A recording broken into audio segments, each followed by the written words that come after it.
It doesn't. I haven't heard any indication that it got outside the Justice Department. I do remember this being like, oh, no, that would never happen. The left saying, no, that would never happen. It turns out in hindsight, it did happen. There was some denials of that of that actually happening. The discussion of removing the president via 25th Amendment. Yeah, I mean, if you're a bunch of lawyers in the Department of Justice, and I guess this idea is floated, maybe you need to go to the books and see, okay, well, what's the mechanism here? I don't know if it got outside the Justice Department. I think one other thing I'd make, though, is that there is a democratic way to remove a president, which is the impeachment process. It's done by elected officials in the House, elected officials in the Senate, you know, and there's a whole roadmap for how that works. But the 25th Amendment, I think, is, you know, attempting to do an end run. You need 2/3 of the Senate after the House impeaches him to confirm the impeachment. The other piece that again, another story that when it came out, there was a ton of denials.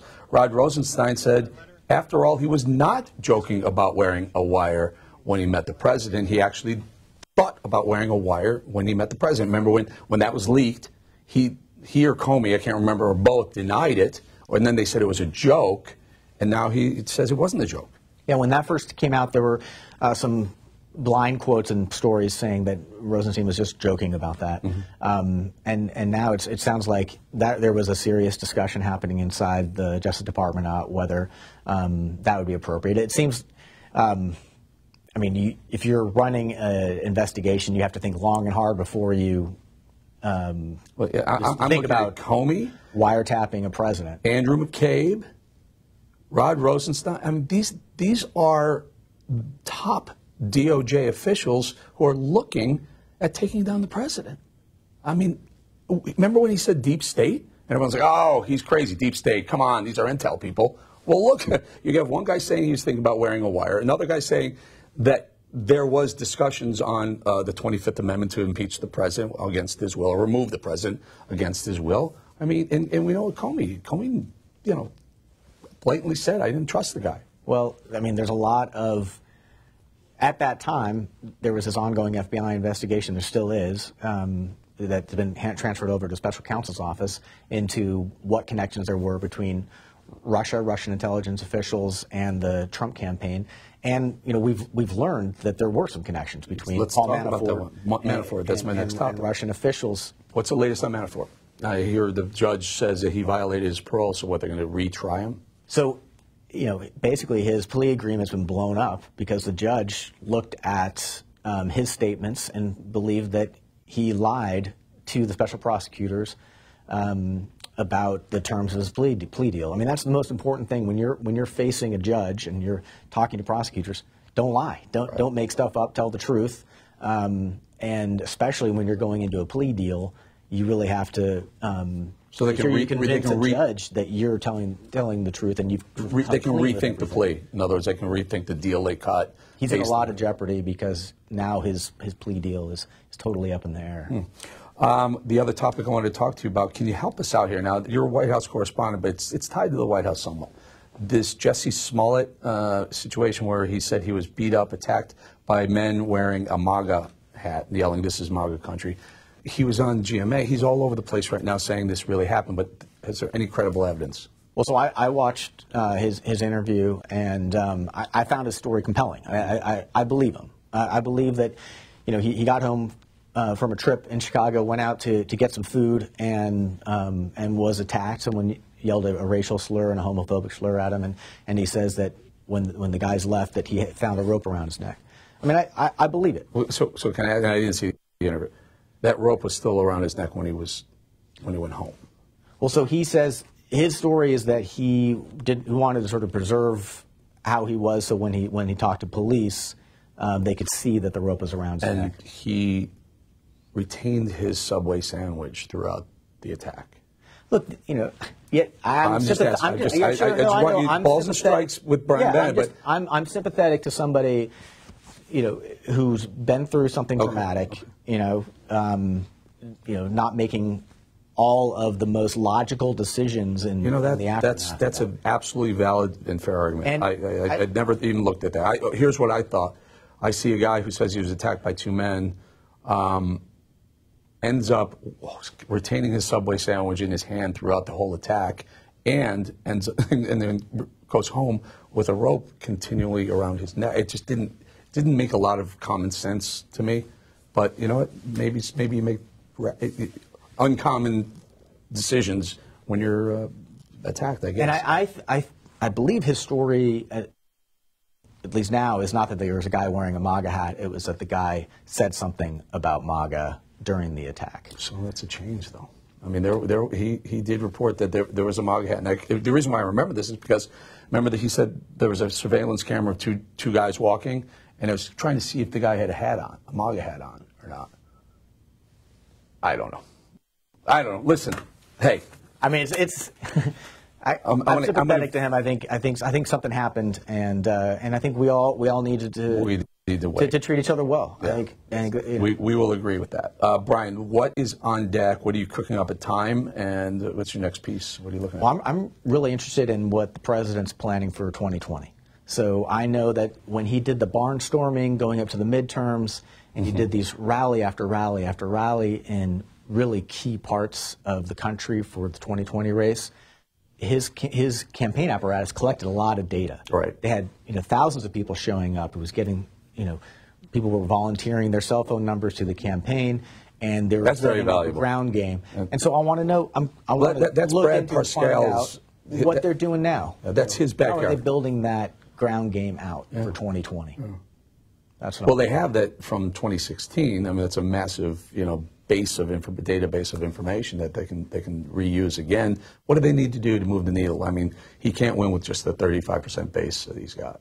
I mean, I think we may be seeing that kind of pivot right now this week with President Trump being willing to sign the spending bill.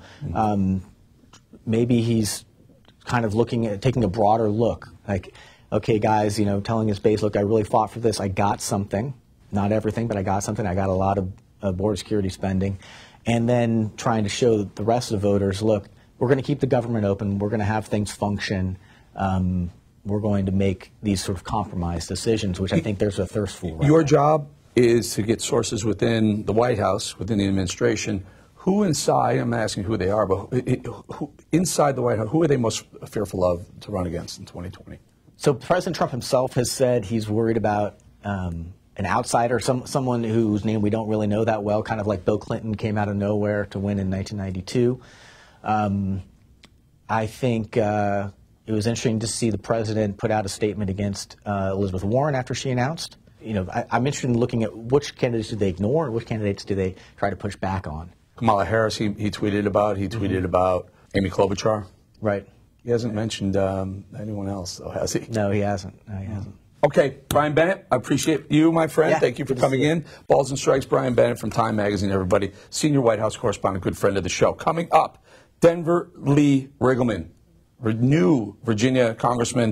We're going to have a lot of fun with him. Stick around. All right, welcome back.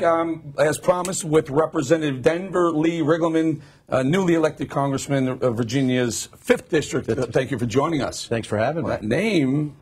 It's very Virginian. Yeah, I had 3/4 of my family Virginia, the other quarter from West Virginia, Appalachia. So I am the third.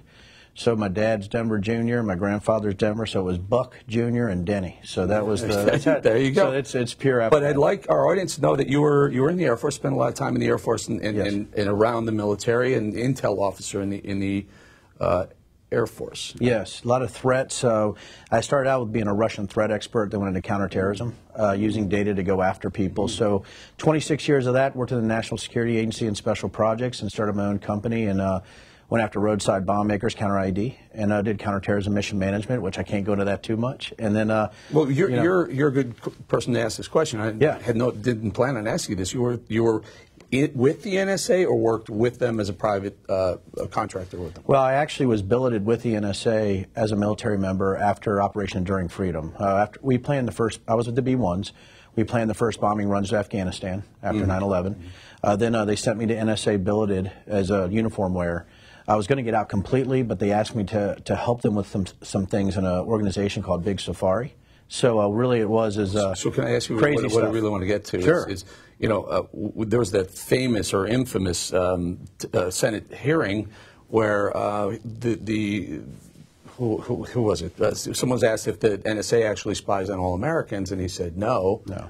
And he had to come back and say, well, yes. It's so with, I had a chance to do some FISA stuff. And, but for mine, to be honest with you, we were very, very specific on a part of the world that was not the U.S. So we had other things going on that I was doing. But, NSA's capabilities are robust. Robust. Can they listen in to all our phone calls if they wanted I don't to? know. They wanted to? I can't go into that. I can tell you this is that you have to kill me. No, there's just there's a lot of data that's used and that you might. we're trying to figure out. So, but there's some robust capabilities. Deep state. I have a hunch they can do what they want, including text and data and listen if they want to. You don't have to. You also own a distillery in Virginia, Silverback Distillery. What do you distill? Well, my wife is a master distiller. We started with a moonshine. We do now 151 proof moonshine. I don't know if you're into that kind of thing, but then we did vodka and gin, and now we have a bourbon, a honey rye and a rye, and she's 18 international awards. My daughters run all of our business interests, so I'm pretty excited to have them. Silverback Distillery? Silverback in Afton, Virginia, outside of Charlotte. Do you sell it to any popular brands that we might know? Yeah, well, actually, we're almost in all the Virginia stores. So we have our gin is called Strange Monkey. So, of course, moonshine, Strange Monkey. Silverback is a gorilla. Oh, we're going to have some fun at the end of this interview. Let's go to something that's really kind of popular. Oh, very quickly, you're a member of Congress, so you're going to be voting this evening, maybe by the time this show is airing, on this bill that Pelosi put together, and looks like the Senate is going to be passing. It looks like the president's going to his desk tomorrow. Does it pass? Does he sign it? Yeah, I think he does. I do too. I do. And it's frustrating. Like we were talking before, Eric, I have 6 total weeks, of being an elected official.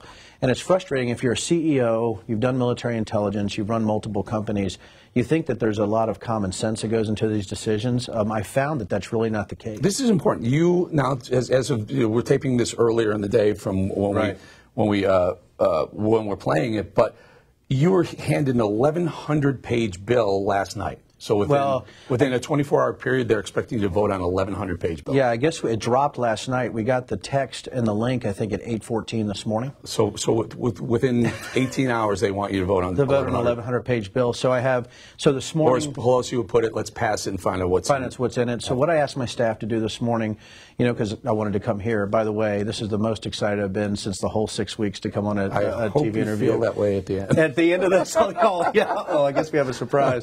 But what I asked them to do is there's certain things that I was looking for in this, and I guess I'm asking questions people don't want to answer, like for the $1 billion in personnel and technologies, what does that actually mean? If we're looking at 55 miles of border fence, what are we talking about? It looks like it's just sort of a replacement of what we already have there. And, and the thing I've been telling people, border security is not controversial. So I'm having a tough time with people who say that barricades don't work or physical barriers or walls, because everybody knows defense in depth actually does work, who's been in the security business, who's been in intel or ops like I have. So it's been frustrating for me, Eric. It certainly has. To say the least. And in that bill, I think I saw somewhere around $400 or $500 million for Central America. Central America. So there's going to be stuff put in there. Yeah. And I feel like I don't know if I can't see this on TV. I'm not in the military anymore. I feel like we got a sandwich that's made out of really bad stuff that we have to eat. Yes, I know. It starts with an S. Yeah. So, somebody told me, they said in Congress, Denver, you got to get used to. They might give you that kind of sandwich, and in the middle you're eating towards the Snickers bar. And I said, it's hard to get there. It's hard. It's really hard to get there. Hardly ever reach it. The other topic I think we need to talk about. Talk to us what's going on in Virginia. What's going on with the governor, the lieutenant governor, and the Attorney General, all under intense scrutiny. Well, I like to say this. I'm the last native-born Virginian in the entire congressional delegation. That's it? Yep. So, and it's near and dear to my heart because it looks like our Commonwealth is really being run, by the Three Stooges. And what you have, too, and I don't think people like me to be as blunt about this, but we have individuals that have accused people just with an R behind their name of being racist, regardless if you are or not. And all of a sudden you find out, oh, hey, maybe these guys are actually the real deal based on what they do. And it seems like there's a lot of fear from Democrats to come out and actually go after them in a way that they would go after Republicans. I guess I'm being very kind. But for Virginia, they got a circular knife squad going on around. They're cutting each other. They're dropping things on each other, trying to destroy each other to climb up the political fence. And I think people are tired. Well, they got the top 3 spots that could become available. So I'm guessing there's a lot of backbiting going on right now. Oh, my gosh, there trying is. to jump over each other, figure out how someone's going to land the AG job, the lieutenant governor job, and governor job. And that's why people hate politics. I got into this because I hated cronyism. I hated people who acted like politicians. I was trying to fight for small businesses myself. Actually, my wife and I were just trying to help. We got into politics because we hate politics. And I know that's ironic. But what you're seeing right now in Virginia is typical politicians who do bad things and then don't want to be held accountable. Then they make excuses. And then they come up with, again, their top 3 are Dems. The fourth in line is a Republican, so they can't all step aside at the same time. Otherwise, Virginia goes red on them in the governor's mansion. But there's a simple answer to this. The lieutenant governor resigns. Yeah. Then the governor can appoint a Democrat, female Democrat. Then he can resign, and then she can appoint her lieutenant governor. That's not even out of the question. I mean, if you care about the party, Democrats, do that. It all hinges on lieutenant governor resigning first. He's got to go first. He can't go second. Well, they care about themselves. Let's do this. The people of Virginia it looks, the latest poll says they would rather have these guys remain in office.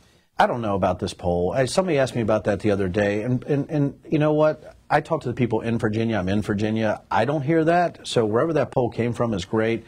How about do the right thing as a human and not look at it as politics and resign? I've called for Governor Northam to resign.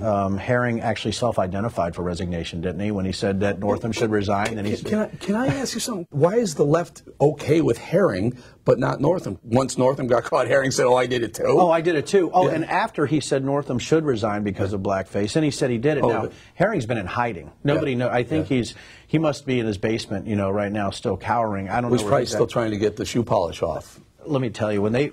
I don't like either. Listen, it's offensive. It's offensive. It's man up, own it, and move on. Want to have some fun? Sure. Well, before I do this, I have to ask you about your opponent that you beat, Leslie Coburn. Yeah. Mother of Olivia Wilde. Yes. Claimed at some point that you were into something called Bigfoot erotica. Where did that come from? First of all, I don't want to alienate any Bigfoot voters. That's true. As we have this discussion. We have many. I don't want to do that. That's half our audience. So just be careful how you answer this question. No, I have been, so I pranked my wife in 2004 on our 15th anniversary. I said I was taking her to Hawaii, and I took her on our Bigfoot expedition, which almost got a divorce. I tend to joke around a little bit. Since then, my military buddies thought that was the funniest thing. So for my birthday, they will actually post pictures of Bigfoot with my head stuck on stuff, or they'll draw. It's all military guys. I don't care. I post on Instagram. I think they're hilarious. Well, they took those pictures and said that somehow, I either drew them or I was into Bigfoot erotica. They sent it through Twitter. Those military guys. And they still laugh about this. But the thing is, it was odd because I didn't think anybody was dumb enough to think this was a thing. Like, you can tell it's a joke. Well, she tried to. It didn't work. That's what she lost. Do. All right, let's have some fun now. Ready? Sure. So we do this thing called ... or not. So we've done redneck ... or not with Phil Robertson. We do racist or not with another friend of ours on the show, and we tend to pick out people who have fun. This one's called. This is Valentine's Day, right? Oh. So we're doing sexy ... or not. Oh my goodness. Well, I'm the right guy for this. Alexandria Ocasio-Cortez is Green Deal. Sexy or not? The Green Deal? Absolutely not sexy. All right. How about her dancing?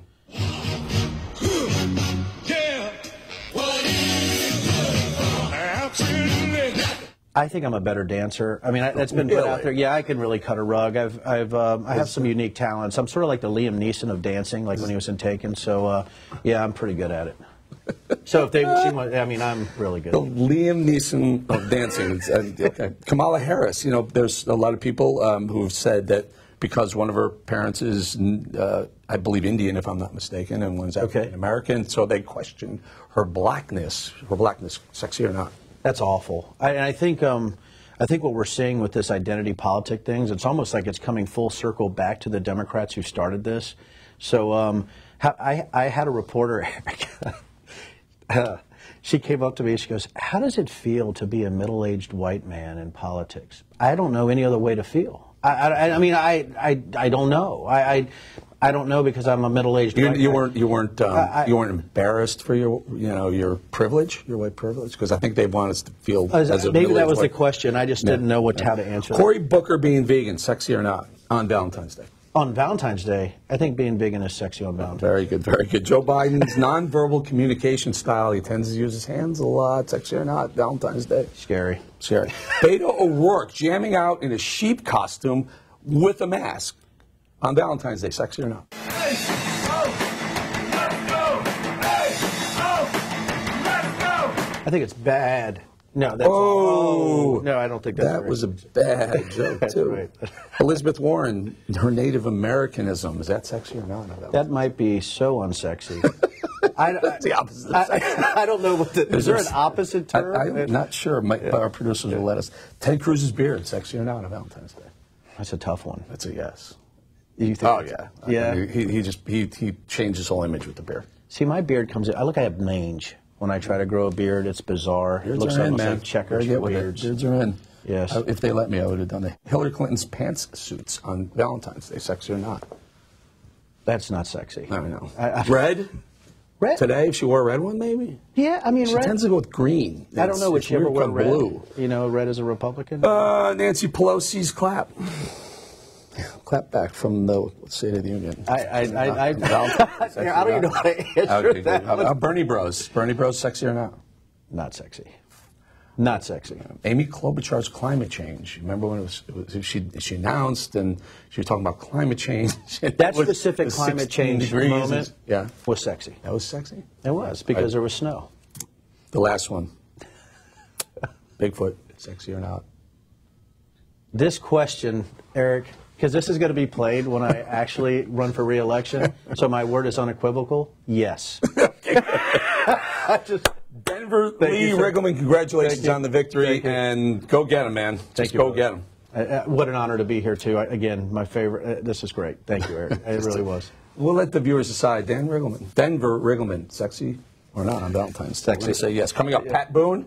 I had a great sit-down with him yesterday. He's fantastic. Something you didn't know about Pat Boone, he actually played classic. He did a whole classic rock album, metal album. You got to see these pictures, too. Pat Boone, sleeveless shirts, leather. I swear to you. Stick around.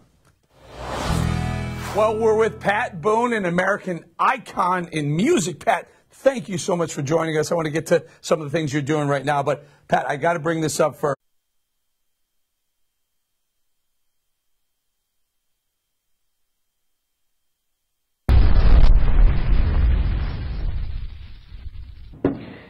Hey, welcome, America. Tonight, I get to share a portion of a recent conversation I had with best-selling author Brad Meltzer. We discussed his nonfiction book about the secret plot to kill George Washington. I'm a huge Washington fan, and I didn't know all the parts of this story. If you have missed any of my podcasts, make sure you sign up wherever you get fine podcasts. Podcast Emporium or iTunes or wherever, just sign up and make sure you get the Glenn Beck podcast. You are...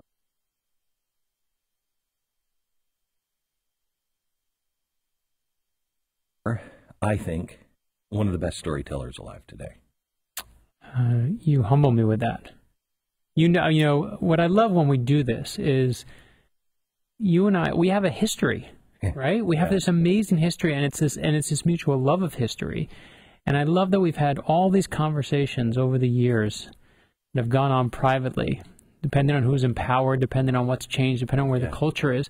And this is oddly, I think, the first time we've ever sat down for the in-depth conversation. It is. Which I love. I can't wait, because I'm like, usually it's like, whatever, I do my thing, and I'm like, they're going to ask me these 5 questions, and I'm going to answer these 5 questions. And I feel like I'm like, I'm giddy right now. I'm just like, this is going to be a good one. And you brought a toy. I did. I should have brought something from my collection. But you brought something pretty amazing, and it kind of goes with the book. Yeah. So your new book is The First Conspiracy, The Secret Plot to Kill George Washington. I know just a little bit of it. I just know the execution part. Mm-hmm. But I don't know anything else. And you know me. You love this stuff, and this stuff. I love George Washington, and I even have, from 1911, I think, New York did the complete bound conspiracy papers. They bound all the conspiracy theorists. So I have that. I still don't know this. And I didn't know this either. This story I found in, only the nerds read the footnotes. And that means you and I. Yeah. Right? And I found this nearly a decade ago in the footnotes. And I remember thinking, a secret plot to kill George Washington? Is this real? Is it fake? Is it internet nonsense? What is it? And it's true. In 1776, there was a secret plot to kill Washington. When George Washington finds out about it, he gathers up those responsible, builds a gallows. Let's not start at the end. Yeah, let's not start at the end. Let's just say... it's foiled. It's foiled. And George Washington, spoiler alert, lives. All right, so let's go back with George Washington. Because when you look at history, a lot of people were made into heroes that shouldn't have been made into heroes. Yep. A lot of the stuff that we read about is either bogus or just so one-sided. One of the guys I started doing research on, Edison and Tesla, I thought I knew the story. No, it's an incredible story. Edison's a monster. Yeah, I won't do Edison in the I Am books. Oh my gosh, he's a monster. Yeah. And you never know that. And so there are some things to where you look at, and we've made the problem of, we made it worse by making giant statues of people. Yeah, and that's what we do. We do that. We've always done that with our heroes. We dip them in granite. We make these statues. Right. We worship at them, and we do a great disservice because then they're not people anymore. But this guy, George Washington, is the only one that I could find that isn't Winston Churchill. That if you talk to one set of people, right, you get a different answer. You get a different answer. Yeah. And he was both. Yep. This guy, I can't find the flaw in him. Yeah, and I totally agree. We've talked about this offline as well, but the thing about George Washington is he's not like John Adams. He's not like Thomas Jefferson, who are writing all their feelings to their loved ones and telling you every emotion they have. George Washington spends everything for him is close to the vest. Martha Washington obviously gets rid of all the papers, so we lose lots of correspondence. But even on some of the biggest days of his life, they barely merit a warrant in his diary on some of the biggest moments where he's scared. The day he was there when they signed the Constitution. The day they signed the Constitution, you know what's in his diary? No. I went to pick up my copy of Don Quixote. Right, which was his favorite book. Right. You're like, what? What are you doing? You just signed the Constitution, right? I mean, that's the thing is, even in fact, in this one, there's this day where someone dies in front of 20,000 people. If you murder someone in front of 20,000 people, you say, "Dear diary, had a bad day," and his is just like nothing, barely a mention. And it's not because he was. Correct me if I'm wrong. Yeah. It's not because he was secretive. He was just very private and didn't. There's this great letter the archives has. Right. One half. They're trying to get the other half from a friend of mine. Okay. And they have the letter written to George Washington right after the Revolution. It says, George, they're going to praise your name up and down. They're going to name cities after you. They're going to build monuments. He's horrified by it. My friend has the response. And the response is, Dear Lord, I hope not. Yeah, of course. They should never praise me. It was the God Almighty that did it, and we all witnessed it. He's not trying to hide things or play it close to the vest, except in war. No, and I don't mean it right. I know, right. It's just not his way. Yeah, he right? just doesn't boast. And I think it comes back. I mean, I always believe, and I don't want to get all Freudian on it, but I do believe it. So much of who we are comes from our childhood. You tell me your childhood, and I'll show you who you are. Yeah. And Washington, as a kid, one of the things he does, I mean, he loses everything, right? He loses his brothers, he loses his father, loses everything. But even as a kid, he's writing down these 110 rules of civility to live by. And so, where did that come from? Right. Well, the historians debate whether he did it because he needed to or whether it was a class exercise. Either way, it's a spectacular thing that he apparently does over and over. 110 rules of civility that exist back then. They're spectacular. I actually read them because I was like, I want to read something that I know George Washington read at the most impressionable moment of his life, when he's young, when it's all just starting. You're just that kind of tabula rasa. There you are. And they're spectacular because one of them is, don't pick your teeth at the table. Right. Don't spit on people when you talk to them. All good advice we could use right now. Don't spit in the fire is kind of gone away to the side. Yeah. But it's also, about humility and modesty, Yes. and there are ways to be. When you say a proper Virginian gentleman, we assume it means someone with great manners. But I think for him, it actually meant to be a great man. And I think that's what I mean when I say close to the vest. It's not about being secretive. It's not about I don't want anyone to know. I feel like when it comes to his own emotions, he's like, what I think doesn't matter.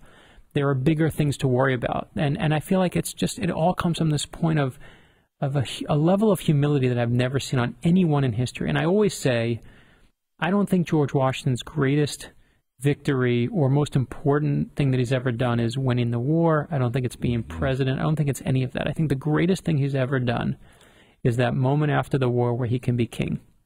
And when we win the Revolutionary War, he can easily be the king of America. He was so popular, it would have made him the king of America. As you said in the letter, they're going to praise you forever. And the famous story, we've talked about this one, I remember, is King George. King George is talking to painter Benjamin West and says, what's George Washington doing after the war? And Benjamin West says he's going home. And King George says if he does that, he'll be the greatest man to ever live. Greatest man who ever lived, right? And that's what he does. And then he does it again after his second term. He could have had a third term or a fourth term, but that's what he continues to do. Is he has faith in us as a culture, faith in us as a country, faith in us as a people, that we'll be in charge of our own destiny. We don't need him on there. And I feel like when I think about that, a plot to kill George Washington, I just think, my God, would anyone else have had the character, the depth of character to walk away from that opportunity of power? And that's, I don't know anyone else in history like that. Not even today. I know. Nothing. I mean, there's nothing like him. So where did that come from? Because his mother eventually kind of turned on him. Yeah. Said he was running for president the second time, and she said, "Oh, he's you wouldn't believe how much he spends on ice cream." That was the big scandal with George Washington. And his mother actually kind of made him give up a dream. He wanted to go and join, thank God he didn't, the British Navy. Yeah. And he's young, and he gets onto the ship. And his mom is making a scene. She goes, finds out that he's joined the Navy, and, oh, George, you cannot leave me. And he comes back down on the gangplank with his stuff. Yep. And he says, Mother, if this is where you need me to be, I will remain at your side. And his whole life is about sacrifice. But you know what I love about George Washington's life is every sacrifice he makes for someone else always pays him back later in this odd, only God could pull it off way. There's a moment in the book, it just defies logic. I don't know if you know this story, but I didn't know it, and it blew my mind. During the Revolutionary War, smallpox is just raging through our troops, and they're trying to figure out, should they have quarantines? They can't cure it. They don't know what to do. And if God forbid George Washington gets smallpox in the middle of all this, we're dead, and they know we're dead. He's not going to. And so, just to tell the story for those who don't know, and the British are putting smallpox on blankets because they're like no, that was us with the Native Americans. Right. I mean, first levels of biological warfare. Right.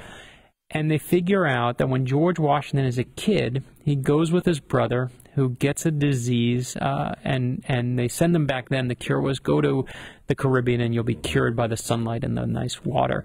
But while George Washington as a kid is there making this sacrifice to go with his brother, winds up being immune to smallpox. And the reason he never gets smallpox in the war is because of his dead brother, who oddly is almost protecting him from beyond the grave.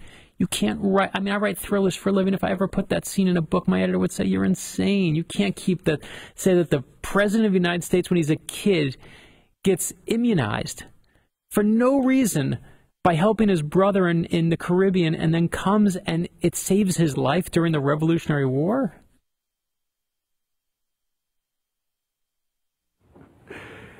If you own a home, I want you to know there is this weird thing about people going and taking your title, and it's really easy to do. There was just a data breach that put another 24 million Americans in the line of fire. Another data breach. You may already be a victim if you have a mortgage, a refi, or a HELOC, which I don't even know what that is.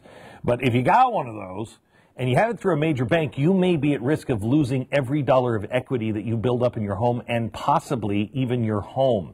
This breach gave scammers everything they need to steal your home's title, and it is so simple to do it. I mean, I could tell you, but then I'd have to kill you. But it's really easy. They forge your signature, they refile your home under their name, take out loans, and you have to make the payments or lose your home. Please, one company can protect you. It's HomeTitleLock.com. Go there now, HomeTitleLock.com. I'm like,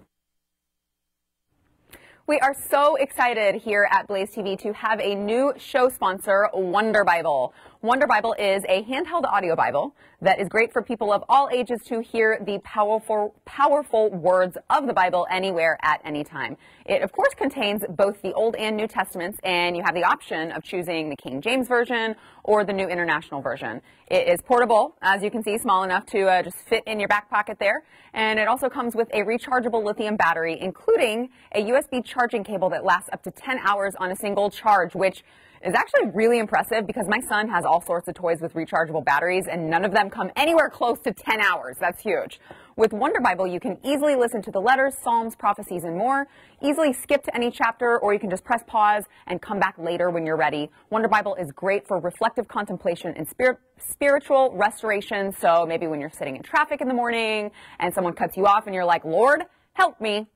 Grab your Wonder Bible, turn it on. It's great for kids. You don't have to hand over a phone where they can access potentially dangerous content for them to just be able to listen to the Word of God. They're protected from all of that when they listen to Wonder Bible. Buy one Wonder Bible right now for $39.99. You can get an optional second Wonder Bible for 50% off with free shipping and handling. Makes a great gift for family and friends. You can go to wonderbible.com or you can call 800-558-6993. so he is a guy who wants to be a farmer. That's what he talks about all the time. I just want to go back and Go back to my farm. I just That's want it. to do my farm thing. And yet he had this drive to get into the military. This is what I wanted to ask you about. Let's talk about this. Yeah, I mean, so he goes, right, the Second Continental Congress happens, and they're picking who's going to run the military. And the only guy, everyone's wearing their usual outfits, the only guy who shows up in a military uniform, the only one, which is still shocking to me, is George Washington. And I know he's always humble, but that's a conscious effort. That's one of those moments where I actually wanted to talk to you about this, because there's, some people, when you read about that, they say, oh, he was peacocking, which I actually don't believe. But I do think, right, that wasn't that guy. But he's clearly going for a job. I had a guy in college, a buddy of mine, who used to take all of his tests in a suit. And we'd, of course, make fun of him and be like, are you insane? You're an 18-year-old kid. Why are you wearing a suit to take a test? But he was clearly trying to say, this is what I do. I'm a more serious sort. If you're the only guy of all those founders who were there at that moment, and you're the only guy who shows in a military uniform, you are making a statement, and it's genius advertising. But that's who he was. He's a soldier, right? He was a soldier. So he's showing up. You've got your thing. I have my thing.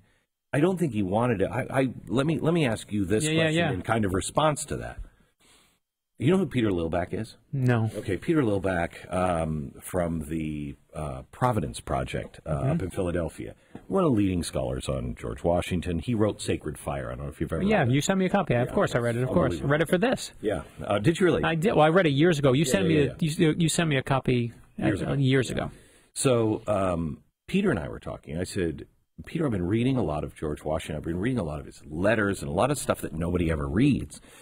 And I said, I think you could make the case that George and our founders knew that the United States would play some role in the reestablishment of Israel. And they were so religious that meant something to them. They weren't, I shouldn't say this, they were very acquiescent to the Almighty. I was going to say, they knew that there was a greater power. Correct. Of course. But they were Christian, but they weren't like... Right. You know it's what I mean? Providence, it's not God, it's the... Right. Correct. And he said, you're crazy. He did a year of research, unbeknownst to me. He comes back to me a year later, and he has written a book about it. Right. And he said, I think you're right. So I wonder if Washington had a sense of some sort of providence, of destiny, that he knew, this is the skill I have. I'm supposed to be here. I'll show up so they know my skill and everybody is aware of my skill.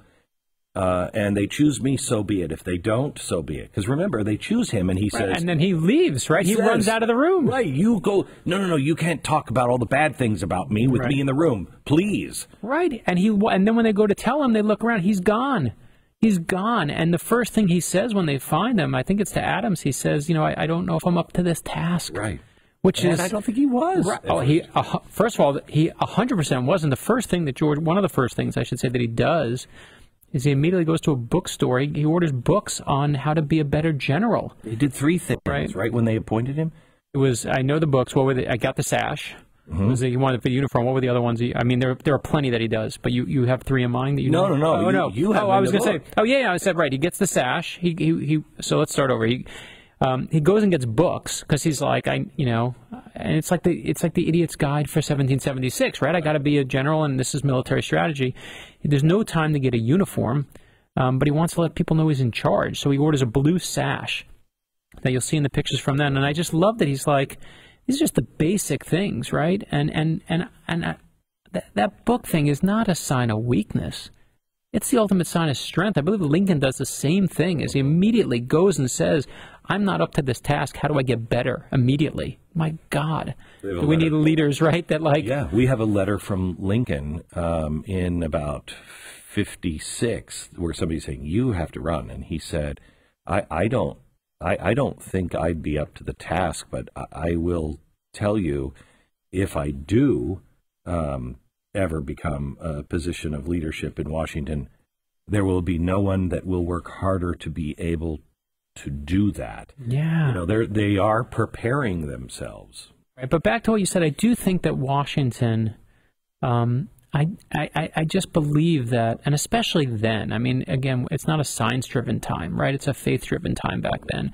I do believe that sense of destiny is something that plays. And I know, people love to tell that story in the French and Indian War where he's shot at and he has the bullet holes in his outfit, and and the Indian lore that someone said he was the chosen one to be the leader. That's lore. It's you have lore, any evidence right? No. I'm saying, but the point of it is when stories like that persist, that lore it shows you the belief system at the time, right? Like if other people are saying you're the chosen one. So for instance, I think it was in Trenton, he was also shot at.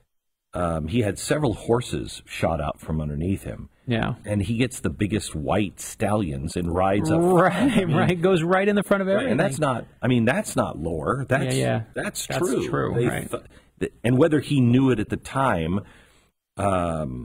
he was creating this legend of, you can't kill this guy. Right. Well, and listen, even when he was failing, and this is what I can't get into and can't get my head around or even pretend to say that we understand what he thought. The thing that frustrates me about many Washington books is they'll tell you, and then Washington thought this. And we don't know. We can't know. We can have a theory. You can have a theory. I can have a theory. But no one will ever know why he did it. What we do with our heroes in this moment is, again, we always do. Our heroes are mirrors. They're always mirrors. And we see in them what we want to see. And what we need. That's what being a hero is they give you something back in that way. But even when you go to the concrete things that happen, Washington still measures up. Even in the failures, in the Battle of Brooklyn, one of the scenes I love in the book is the Battle of Brooklyn, the first battles of the war here in New York. And, we tell the story. Washington's the greatest general who ever lived. He's got everything. He gets out generaled. He's horrible. He gets outflanked by the British. He doesn't have the experience that the British have. He basically gets pinned down. He has the British in front of him. He's got the East River behind him. And this is the end. He should die in this moment. If he's a lesser man, he basically should say, you know what? We're pinned down. We're going to take out as many of them as we can. We'll show him who's boss. We'll go out in a blaze of glory. He'll beat his chest and show what a macho guy he is. But there's nothing genius about being a macho moron. There's nothing manly about that. Instead, he does the best thing he always does. He adapts to the situation. He improvises in that moment. And he plans a daring escape in the middle of the night. They commandeer every boat along the East River. They say, give me every boat you can find. And in the middle of the night when no one thinks they're going to go. In providential fog, if I'm not mistaken. Yeah, it always happens like that, right? You feel like there's something like Spielberg's directing the moment. You wouldn't believe it if you saw it in a movie, but they all write about it. And basically this fog comes in the middle of the night. He puts slowly, one by one, all of his men get on the boat, and he makes sure they're safe. But here's the key moment, Glenn, right? Is that George Washington won't get on the boat until he makes sure that even his lowest men are on there first and safely away. And they see him in that moment risking his life for them. And there are plenty of moments that come before and plenty of moments that come after, but to me, that's one of those moments where I think today we've forgotten the word united in United States, and that's one of those moments where we truly come together with a leader that leads us that way. So let me flip this around. I think one of the low points in Washington is when he's standing, I think, in New Jersey, and he's lost New York. He's lost everything. And now they're headed south again. Right. They retreat. Right. And we should say this for anyone listening. Every battle is we fight and we retreat a little. We fight and we retreat a little. We go to Long Island, we retreat. They just keep leaving. From Boston almost to Philadelphia. 100%. And it's months of just retreat. And so we have no chance. And he's standing and he's looking across the water at now New England with New York. All gone. Lost it all. And one of his men see him weep. And it's the only time. I know the story. I know the second time they see him weep. I didn't know the first one. I don't know the second one. Wow, we are like one brain. If you put us together, we actually may know a lot of stuff. But we only know half. Right. So he was standing on the bank, and he's looking at New York and the losses that they have done. And in a moment of weakness, he weeps. And it's at that point, the guy who sees him is like, we are in trouble. Right, if he's upset, right. This guy is weak. It really that's how he reads it. Yeah, it starts to churn. The troops are starting to say. They threw out the war. Yeah, they start turning on him, of course. By the time he gets to the Delaware, he's done. Yeah. No. I mean, and the thing that's amazing. Wait, what's this? The second time. Let's do the second time. So the second time is Benedict Arnold. Is basically when he finds out, when Benedict Arnold betrays him, a letter is delivered from Benedict Arnold. Alexander Hamilton delivers this letter to George Washington, as Benedict Arnold writes. He doesn't deliver it in song or in rap. He just hands it over. But the letter says three things. It says, don't kill my wife, Benedict Arnold writes, because she didn't know what I was doing. Don't kill my men, because they didn't know what I was doing. And he actually also says, in the craziest moment of letter writing history, he says, basically, I want my stuff back. Can you bring me my belongings? And in that moment, he's just been betrayed by someone who was obviously one of his dearest and nearest and dearest.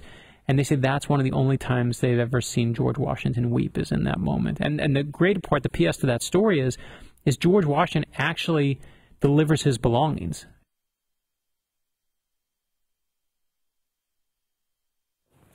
So if you have a home, you may want to protect yourself from home title fraud. Why? Because it's one of these things that if you get caught in it, it's so bad that you really want to take steps early on to make sure that it doesn't happen to you. We've kind of had these issues over the years that have popped up, newer crimes. I mean, identity theft. I remember when that first started being advertised and people started talking about it on the news. I was like, identity theft? Who's going to steal my stupid identity? Who wants to? Certainly don't want it. They don't want to be me. Trust me. But of course, over the time, we realize, all right, well, this is now a huge problem, and everybody now has some sort of protection when it comes to their identity. You have to take identity theft steps to prevent that. Well, home title fraud is kind of the earlier part of that arc. You don't want to be a victim of it, and people are just kind of starting to be aware of it. More and more people, unfortunately, are also going into the business of home title fraud. Stealing someone's title, then borrowing against their equity. We're talking about, a real issue that hits a lot of people, and your bank doesn't even protect you from it. Really, they don't do anything about that. Neither does insurance. Neither do identity theft programs. They do identity theft. This is something different. It's called home title fraud. You need to be familiar with it, and you need to protect yourself from it. For pennies a day, Home Title Lock puts a virtual barrier around your home. Get the free title scan and report. It's a $100 value at HomeTitleLock.com.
Hello, America, and welcome to the program. We're so glad you're here today.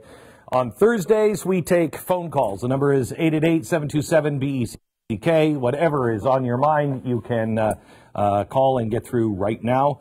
We can talk about anything. I will tell you that this has been an interesting week that we have had. This is with the abortion steps that have been taken, with the deep fakes, with the media the way they are. I gotta tell you, I think we are entering a new place. Welcome to it. Let me go to Greg in Virginia. Hello, Greg. Hey, how are you, Glenn? I'm good. Tell me a little bit about your governor, will you? What is the deal? Well, the first thing I ever heard about him was he was an Army doctor. And I thought, well, here's a guy that's, pretty in touch with everything. And he ran for governor here, and I thought, wow, man, even though he's a Democrat, I thought, maybe this guy's got it on the ball. You get that gut feeling how you get sometimes, you go like, I don't know. Well, then all this stuff came about, and I thought, here we go. Made a wrong choice there, how you get that feeling, So did he didn't give any indication that he is this extreme? No, not right off. Well, in my opinion, not really. I thought, maybe this guy's just gung-ho, and, he's a former Army doctor, and went to VMI here in Virginia, and, I thought, well, maybe. Then I started seeing these campaign ads, how he played himself off, oh, I'm such a loving man, and you see him in these commercials locally about, all the children, oh, this, that, and the other. Oh, I really care. And then you start getting that feeling like, maybe there's a snake in the grass somewhere. Yeah. Uh-huh. Okay. You see that feeling in your... Yeah, no, I've had it almost with every politician in the last 10 years. But, Greg, I thank you very much for your phone call. I think what's happening in Virginia is beyond disturbing. And on Monday, I'm going to do a special show on television and on radio to try to get the facts out, exactly what is in these bills, because the biggest thing I've noticed on social media, people on the left are saying, that's not true, that's not in the bill. Yes, it is in the bill. And I need to find a way that I can help you have those facts, and so we're going to try to put something together quickly for Monday, but I really want to see if we can redesign part of glennbeck.com so we have a page for you to go to glennbeck.com/abortion, and you will have things there that will be tools that are not marked with me that you can use for your friends. It will have stuff that's from me that you can use for the friends who don't hate my guts. And then, I want to make it easy so when you're standing around the kitchen with a bunch of friends and everybody's like arguing and they're saying, that's not true, that's not true. And that moment when you say, oh man, I know I heard this and I wish I could remember, you'll be able to go to glennbeck.com/abortion. It doesn't exist now. And you'd be able to scroll down and you would have all of the facts at your fingertips. You would have the actual documents. We'd highlight them for you, and then because your friend will go, this is, well, let's see with the rest of the bill, and you'd have the rest of the bill there. I would ask that you would pray for us, because today I kind of hit a wall. Today let me just put it this way. Today I had a serious discussion about things that made my management team go, no, I don't think that's a good idea. And I know the right idea will come. It may be that or it may not be that, but I can't just sit around and not do anything. And so we're going to be doing some things, hopefully, in the next couple of weeks that will start to help a little bit and specifically help you. I just pray for guidance for me, if you will. Lee in Utah. Hello, Lee. Hey, Glenn. How you doing? I'm good. Wow, I don't know how disturbed I was. Either Jennifer Lawrence is falling apart quickly, Steve Buscemi's never looked better, Caitlyn Jenner, something went really wrong. I'm not sure what I saw. Right. It's crazy. Could we play the deep fake? This is what Lee is talking about, in case you haven't seen it. This is the deep fake. Now, if you watch this show, you've heard us talk about deep fakes for a while. Go ahead and Who is your favorite and least favorite housewife of all cities? Okay, just turn the audio down. My favorite is probably Lisa Vanderpump. Okay, this is a deep fake. We've been talking about them on this program for a long time, and if you remember, they looked really bad at first. We played the Nicolas Cage stuff. They were using him, and they looked pretty bad. This is convincing if you didn't know that was a deep fake, and this is nothing of what they'll have in a year from now. But anyway, go ahead. Absolutely. So you guys sit at this really powerful confluence of understanding deep fakes, understanding AI, understanding media, understanding blockchain. And as I was listening to this and watching this, I'm wondering, how is anybody leveraging blockchain to become kind of like a, what could you call it, a chain of verification or a something like that, so that blockchain verifies, for example, where something was shot? So, yes, that will come in time. I will tell you this. It's not the deep fake, at least in this point. And I think I found a story, and I cannot for the life of me find it again. So if anybody in the audience can find this, I would appreciate it. But I haven't been able to find it again. So I only saw it one time. And it was a story out of Russia that the Russians were offering, I think, $1 million to anyone that could prove that this deep fake picture of a Soviet cosmonaut was walking on the moon. And really all it was the Apollo 11 with reflagged, and the Neil Armstrong instead with a Russian flag. And they said that they had perfected something that was so good that you wouldn't be able to tell. Now I said that once because I read that story, and it was probably about 3 years ago, and I threw it away, and I have not been able to find it again, and I wish I wouldn't have thrown it away. Maybe that was a bogus story. I don't know. But we're not at that point that I'm aware of where we would have to have blockchain. And the way blockchain works, in case you don't know, blockchain is an amazing thing. It's just think of a bunch of rail cars, and they're all numbered, 101, 102, 103, 104, 105. If somebody goes in and you know what's packed in car 105, and if somebody opens up that car and pulls some stuff out and changes anything, puts it back in and closes the door, 105 then becomes, 211. And it comes down here, and 105, the people who had that's marked now as tampered and changed to this. And so there's no way to open up a document and make any change in blockchain and not have the alarms set off. So it is a great way to identify things, and I think that will happen eventually. That's what's going to happen, I think, with all of our security, our emails, everything will be blockchain eventually. The problem, however, with deepfakes is not that they're going to be, they can't be disproved. They will be disproved, and they will be disproved fairly easy, I believe, at the beginning. The problem is that they will be dumped, and they'll be dumped online in such a way that they will go viral quickly. I mean, think how long it took for the kid on the steps of the Lincoln Memorial to go viral just a week ago. That's an unknown kid with an unknown organization talking to an unknown Native American, okay? And not at a time of great political awareness, if you will. That all happened. We all knew it by Saturday afternoon, Sunday, Monday at the very latest. You had heard that story. It had been debunked within 12 hours.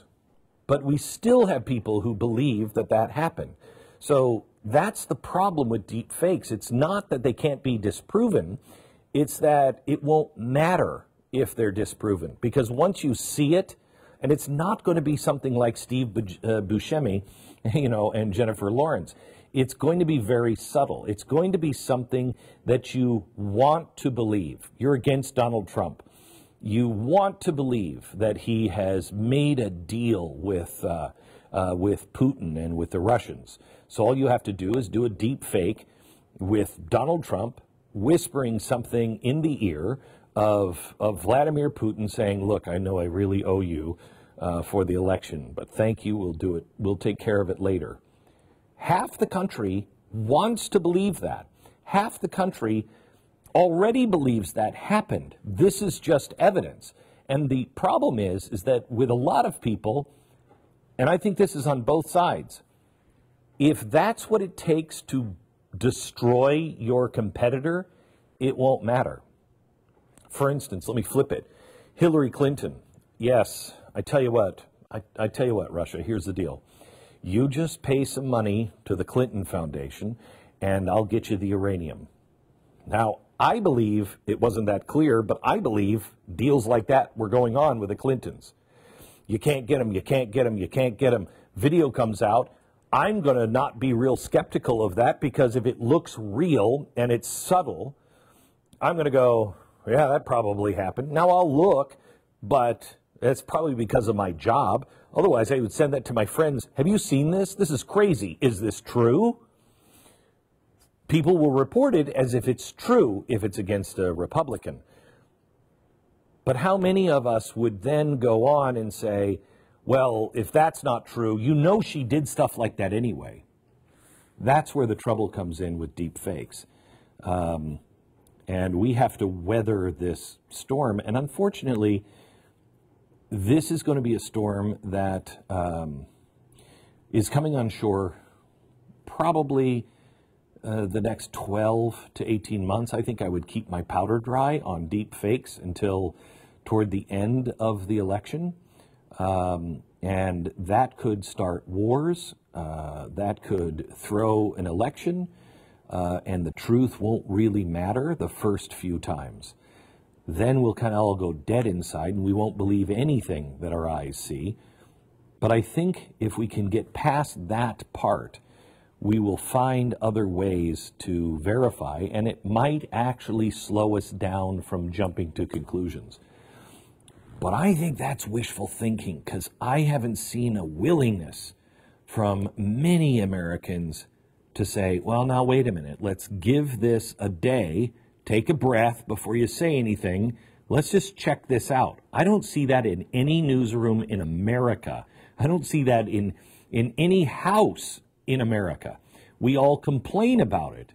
But when it comes to us, we tend just to click and forward before we know ourselves.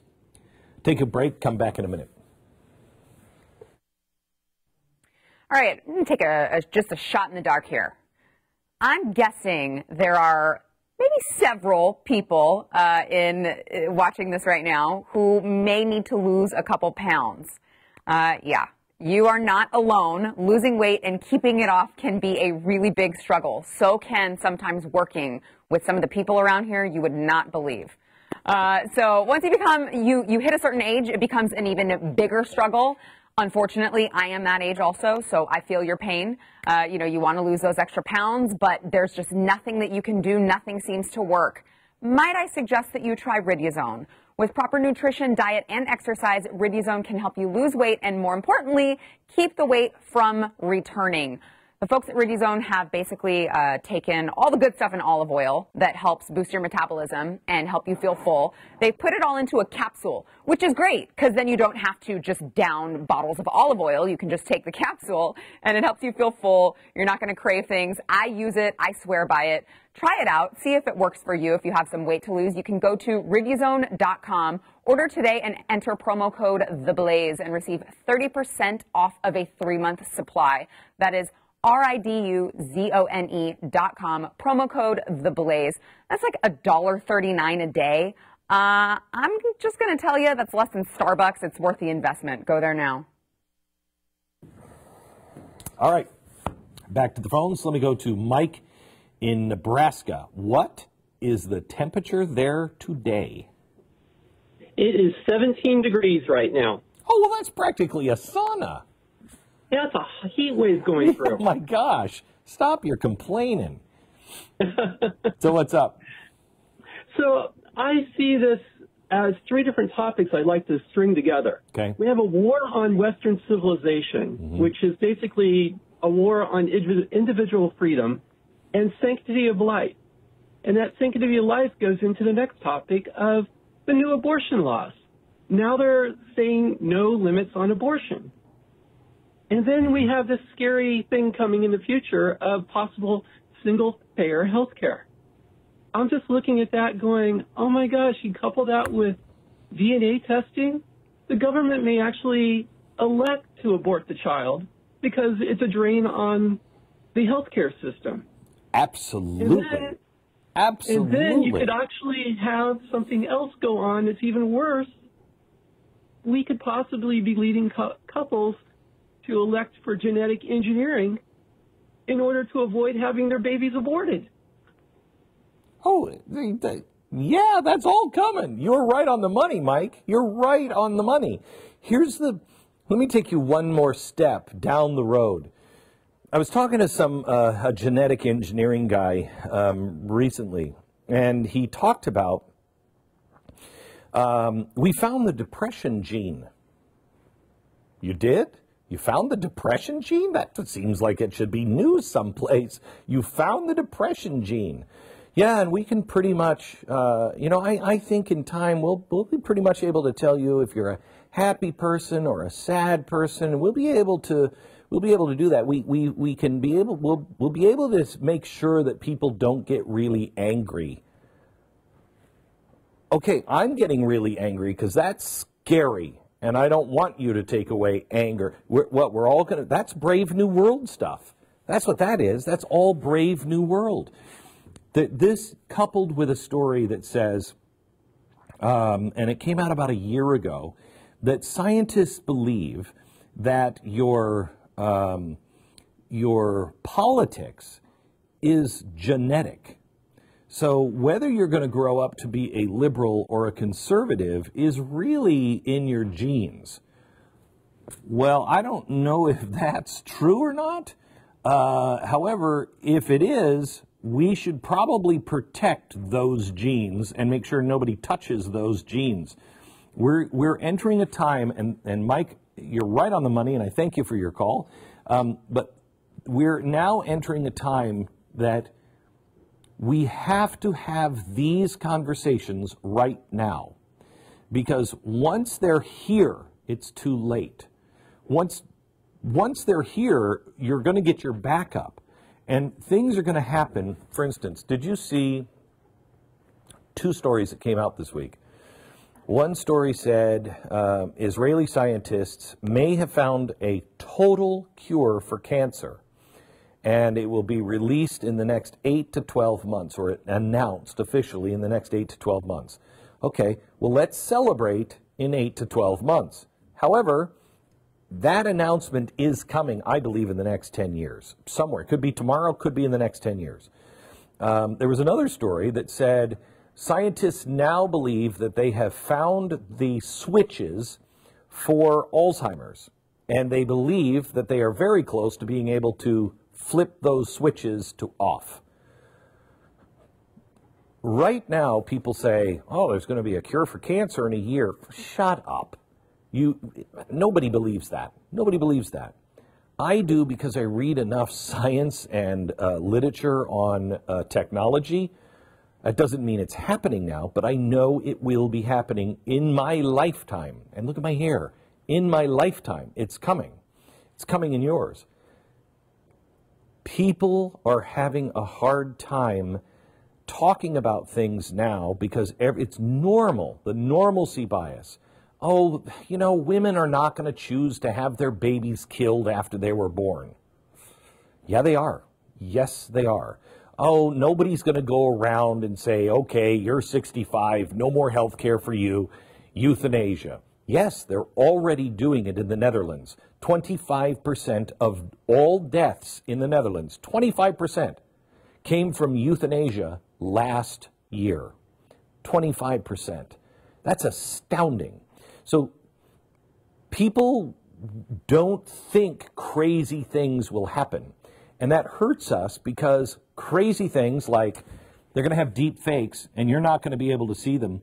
I've been trying to get people to pay attention to this for 4 years. I was talking to Stu earlier today. It was about 1997 maybe that I said to him, there's going to come a time around probably 2020 where you're going to not believe your eyes anymore. They'll be able to manipulate video and you won't know what's true. And that seemed like crazy, and Stu thought I was crazy at the time, not just on that, but on all the other stuff. And it's not crazy, but some people still don't know what a deep fake is. And so when it hits, it's going to be a crisis. And it's going to be that way with everything. It's going to happen so fast. Life is going to change so fast. We're not going to be able to have time to argue these things out and to decide. That's why I'm trying on this show and my radio show to get ahead of the curve. I don't want to talk about Donald Trump's tweets because that doesn't get us anywhere in the future. We have to be thinking way ahead because this stuff is coming. Does anybody know that off the coast of Venezuela, have you seen this reported anywhere? Off the coast of Venezuela, there are 2 Navy ships. One is American. The other is Chinese. What are the Chinese doing off the coast of Venezuela? And why hasn't anyone reported on that? Because we're too bogged down in the garbage of the day. We have to get ahead of these stories. All right, let me take a quick break. Back in just a second.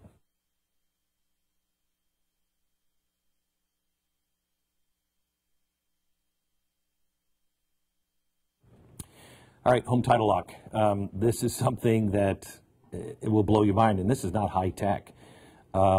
People can steal the title of your home, and they can do it really easy. It takes about $40. You have to have a notary, and you can get those on the dark web, for like another $20, and it's completely bogus. And then you need to go down and ask for the papers of change of title. What you do is you file an address of a house that you want, and you have to know the name and all that information. You can hack and get that easy. And then you turn in your $40 and say that we're changing title, and your home now belongs to that person. And then they go out and they take out a second mortgage. Take the money, they leave, you're stuck with a second mortgage, and you no longer own your house. Get a free title scan and report. It's a $100 value right now to see if this has already been done. Visit HomeTitleLock.com.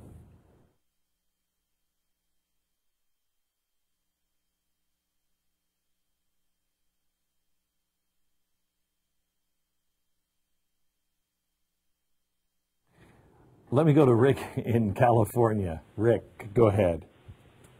Oh, Glenn, I'm so excited to hear from you. I have been waiting to talk to you for so long. I got so many things to say and so little time. All right.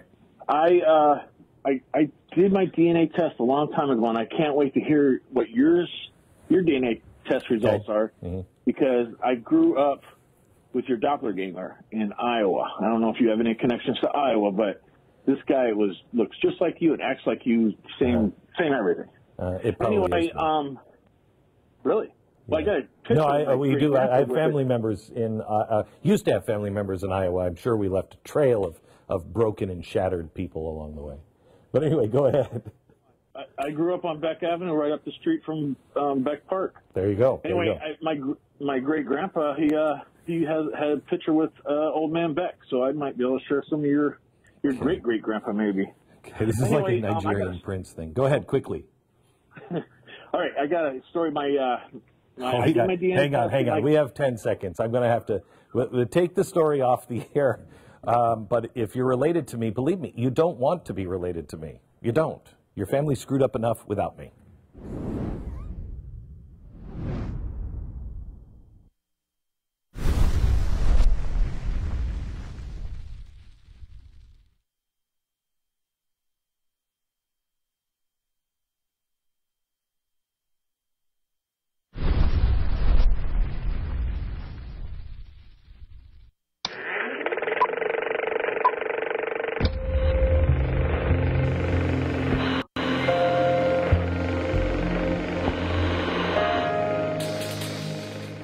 America, and welcome to the Glenn Beck program. Today is the day you can get on the phone right now, 888-727-BECK. This is a live broadcast.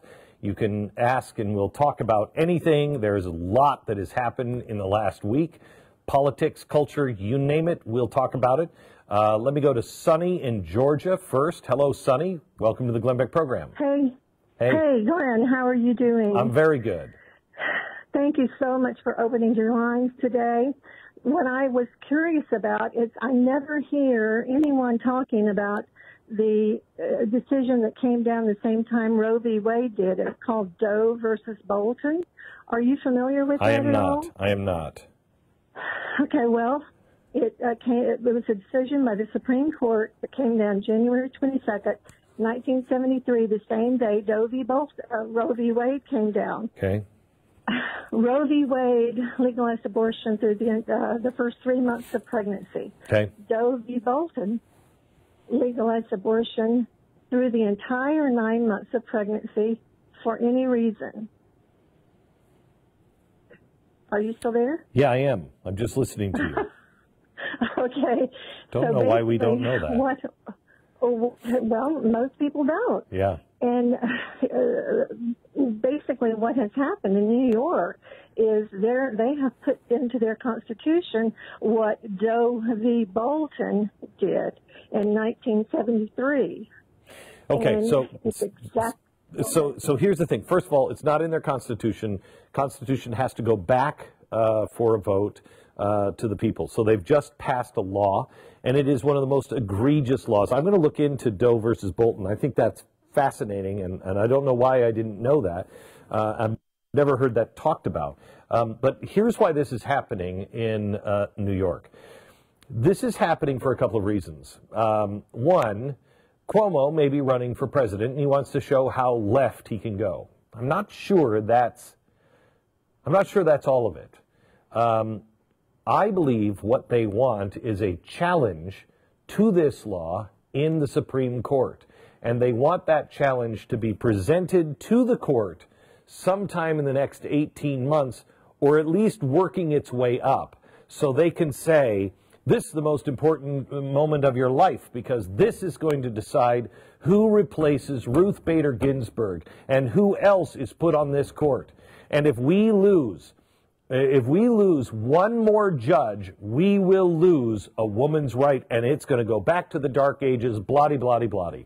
This is all about Ruth Bader Ginsburg's health. I'm convinced of it because it's the only thing that makes sense beside just grotesque political grappling for position on who can be most left. But it's truly sickening what we're doing and the way we're now being told we should celebrate abortion. Let me go to Pat in Colorado. Hello, Pat. Hi. Yeah, I'm also on the same issue here. Okay. What can we do to keep this from spreading like wildfire to all the other states? Because I think you mentioned maybe Vermont was also thinking of jumping on this one. Yeah. What can we do? Well, I mean, this is unbelievably awful. First of all, I think it's one of the most evil things I have seen. It goes way beyond Roe versus Wade. Apparently, it goes to Doe versus Bolton. But it goes way beyond Roe versus Wade, and it goes way beyond where normal people are. Without a doubt. Pardon me? Without a doubt. I mean, I have two small grandbabies. Yeah. I mean, I just can't believe that a woman would wait until 9 months and kill a viable human being. She has to deliver the child anyway. What they're talking about is killing the child up to 3 days before her delivery date. So she's carrying around a dead child inside of her and then delivering the dead child. So what could possibly be the medical reason for that? There is none. There is none. And the reason that they're saying that people other than doctors can do that procedure is in case they run into a problem where there are doctors with conscience and they refuse to do these late abortions, then there'll be somebody else waiting in the wing to do these abortions. I think that's a big issue. Pat, thank you for your call. I think you're right, and I think what's really frightening is if you look at what is happening in the Netherlands. The Netherlands is ahead of us in this, but the world is going dark, and I've said this before, and I can't tell you how much I believe this to be true. We have been so blessed. Usually people, you know when people are really, really goody two-shoes? Let's try this. Miley Cyrus. Remember when Miley Cyrus was sweet and innocent and Christian, and her dad swore nothing would ever happen if she got in bed with Disney, and she'd be the one that weathered the storm, and then see how far she fell? Usually when you fall and you're something really good, you go beyond a normal fall. We have been such a force for good that if we don't stop this fall into darkness, we are going to make the Nazis look like rookies. I'm telling you, we're going to make the Nazis look like rookies. And it is a terrible, awful thing. And we have to be very clear on the truth, and that is on the truth of what happened to the Covington kids, on the truth of what is life, what this abortion bill really is. This is murder. There is no medical reason, none. And if I may tell you about the Netherlands, I know I'm going to talk about this a little bit, hopefully on the news and why it matters, but in the Netherlands, they're ahead of us. And they have just done a study that shows 25% of the entire population that died in the Netherlands last year, 25% was euthanasia. 25% of the deaths in the Netherlands, that's the leading cause of death now. Wow. Wow. And it's getting so bad that they actually put to death a kid. Well, I can't say he was a kid. He was 35, but he had been struggling with depression and mental illness his whole life, and he could never find any joy. And so he convinced his parents that he should die. And so he did. They were convinced by him that there was just no way he could ever be happy, and so he wanted to end his life. Went to a doctor. Well, in the Netherlands, you can't use a psychiatric reason for euthanasia, as far as this goes. You can't say, I have a mental illness, I have depression, and I want you to kill me. It's not accepted. Well, they kept going to doctors. And they went to this doctor and that doctor and this doctor and that doctor. Everybody's turning them down until they go to one, and I can't even pronounce it because it's one of those names that has too many consonants in it. It's about that big. But it has more members in it than any of the political parties in the Netherlands. And it's a party or a coalition of people that are for euthanasia. It is very powerful. They are now going in to try to change the law to make sure that no psychiatrists have to be consulted for euthanasia. It's a recipe for disaster. And here we are celebrating the murder. New York, you are in for real trouble, and I think real soon. I'm religious. You might not be. Maybe you believe in karma. We're going to pay a very dear price for this, and New York is going to pay a very dear price, but I'm afraid I don't know the level of our depravity at this point. I don't know how low we will go before we wake up. We saw how far down the Germans went. We have a press this week that has proven that the truth doesn't even matter. The verifiable truth. I've not seen this one before either, to where you can say, here I know what the truth is. Well, but it could have been read this way, or you weren't there, so you didn't see it. We know what happened to those Covington students. We know it. We know what they did. We know who they were on the receiving end of. And the press has all of that. and they don't care. Well, if they don't care, and they're not, and they know you know, what's going to stop them when they don't get their way on abortion or anything else? Who won't they destroy? We are at a turning point, a pivot point, and I'm worried about our fellow Americans and what choice they will make at this pivot point. Back in a minute.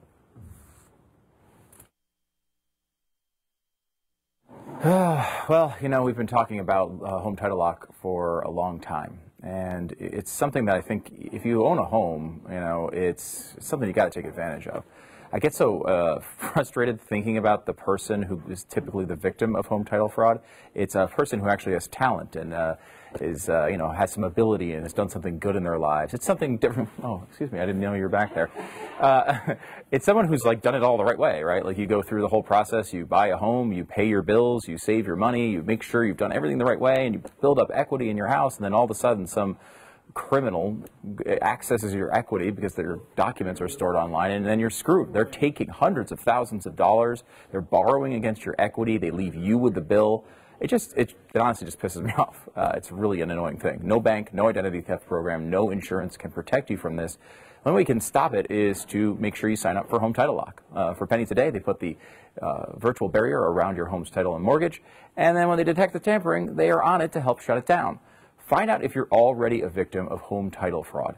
They've got a $100 search, but they'll give it to you free when you sign up at HometitleLock.com. If you have a rental property or elderly relatives, or if you just have a lot of equity in your home, this is something you're going to want to do. You're going to want to make sure you kind of crack down and stop this crime before it starts. HometitleLock.com is the place to go. It's HometitleLock.com. Let me go to Jim, who's watching us in Japan. Hello, Jim. Hello? Jim, hello, are you there? Yes, sir, I am. Welcome. Thank you, Mr. Beck. The reason why I'm calling is I'm in Japan trying to obtain a K-1 visa for my fiance. We've been together will be 6 years in October. I've tried to get into the embassy here to talk to these people, and they will not give me entrance to them. I'm a retired Marine, but I still do work, and I've been over here the last 4 years trying to get this done, and it seems like I'm trying to do it right, and the government is blocking me at every turn I take, and I need help. Where do you live? I'm actually just north of Cincinnati, Ohio. I've actually sent letters to the president. I've sent several emails to him, to Mike Pompeo, General Mattis, Kirsten Nielsen, even Sean Handy. Who's your senator or congressman? It'd be Rob Portman. I've went through them, and they can't do any good neither. I've tried both sides of the aisle. I'm not a Republican or a Democrat, but I've tried both sides of the aisle. What do they say is the problem? Seems like the problem is 10 years ago, Joy had a problem with the police here. She smoked something she shouldn't have smoked. Okay. All right. Well, hang on. And for that, they're holding against her. So let me get some information from you. I don't know if I can help. Sounds like you've done a lot of the work yourself, but let me get all the information. I see if I can pass it on to somebody who might be able to help. Thank you so much. Let me go to Deborah in Kentucky. Hello, Deborah. Deborah. How are you this afternoon? Very good. My concern is, as an adoptee and a Catholic, well, ain't that a double whammy? I am so opposed to abortion. But what the governor of the state of New York has passed and glorified by lighting up the tower in pink is the most horrific. Oh, it's sadist. Yeah. No, it's like putting thing I've ever seen. It's like instead of a bat signal, it's like putting a swastika up in the sky. But go ahead. Worse. Yeah. My concern is, now that he's passed this lovely law that he just has to do for the women out there who have not a brain, No offense, ladies, but if you're going to wait till you're getting ready to give birth to have an abortion, then you're a little light in the loafers. If a woman, say, is going down the street and she's 9 months pregnant, about a week before delivery, and somebody reaches out and either stabs her or shoots her and kills her, would it be a double homicide or just a single homicide now? Single homicide in New York, and that's actually what they're trying to pass now in Vermont as well. It'll be a single homicide. That is atrocious. Oh, it is. It is. Because it's no longer about the woman's right to choose. That woman chose the baby. You know, where does that go? This is the one time they want the law to be consistent, I guess. Thanks for your call. Josh in Ohio. Hello, Josh. Sure. How are you? Go ahead. Yes, my question was, with stuff that's happening in New York, what is the likelihood of, people in western or northern New York State deciding, hey, we don't agree with this, we don't want to be a part of it, so we're just going to separate like what West Virginia did back in the 1860s before the Civil War? I think it's pretty unlikely. I wish that would happen. I wish, Southern California, Northern California would be able to separate from, the Los Angeles area if they wanted to. I think that would be great, but I don't believe you can break off, according to the Constitution now, you can't break off into another state if you were only part of that state. So North Western New York could not just break off. It would have to include other parts of other states, I believe, and it's unlikely to happen. But I do think that we are hitting a time where we are going to be more and more at each other's throats. I think, that as I said, beginning in 2008, or even before that, I think it was 2006, when this crap starts to hit the fan, the word will be chaos. Because there are agents of chaos. There are people that just want to see the world burn, and they are pushing us in that direction. And you also have players who want to see it burn because they don't want this to last. All of us who think, we have some disagreements with each other, and, the country's done some good things and some bad things, blah, blah, blah, but on the whole, it's pretty sweet. We might want to all start to stand together. That's why we can't isolate ourselves from others, and we have to start watching our language more and more every day, because there are people on the other side that do want to reach out and say, hey, I think we're all in a lunatic asylum. Are you a sane person?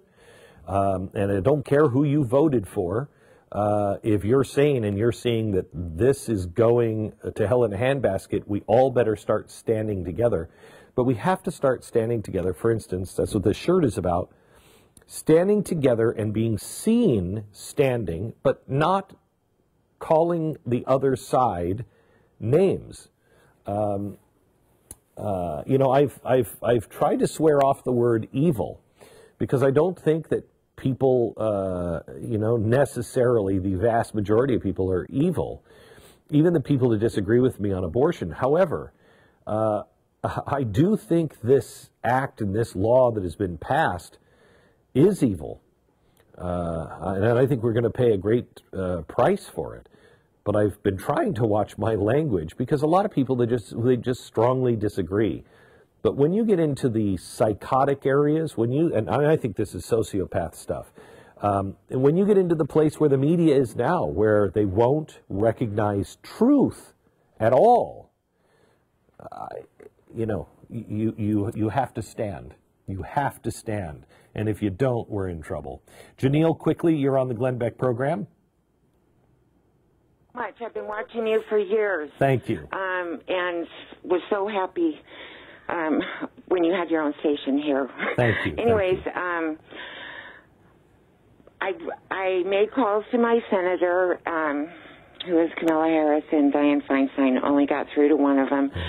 I want to know what else can we do, to possibly change people's minds or just get them to listen to us. I mean, there's so many horrible things going on in California with the laws and the new taxes that Newsom is trying to put through and everything. How I stay at home. I'm a stay-at-home mom. Well, my kids are out of the house now, but just something. I don't know in California. I think you're on the highway to hell. I think we have, you know, a few years ago I said, I think we passed all the exits. Donald Trump has given us some more freeway, but we're passing the exits again, and it's getting worse and worse and worse. I think it's going to be interesting to see how Donald Trump handles this shutdown.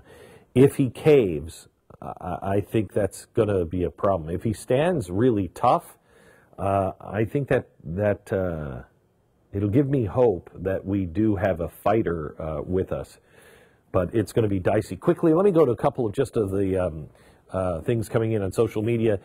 Glenn, I really can't believe how the media has managed to spin this. Kids deserve none of this, beginning with the hate that was spewed at them. Heart-wrenching.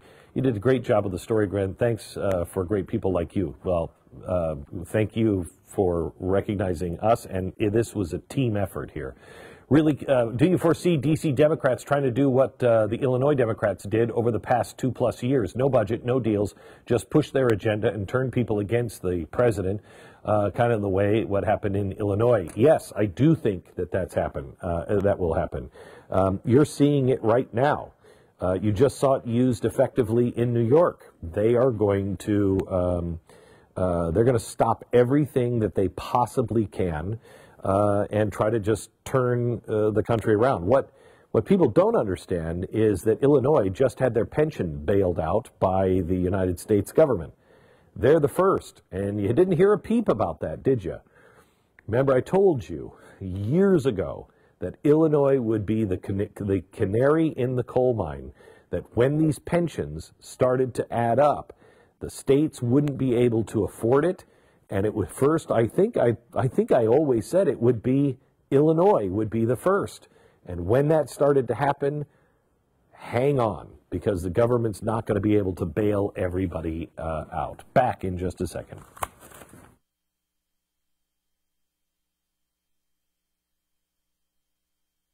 I want to talk to you a little bit about American financing.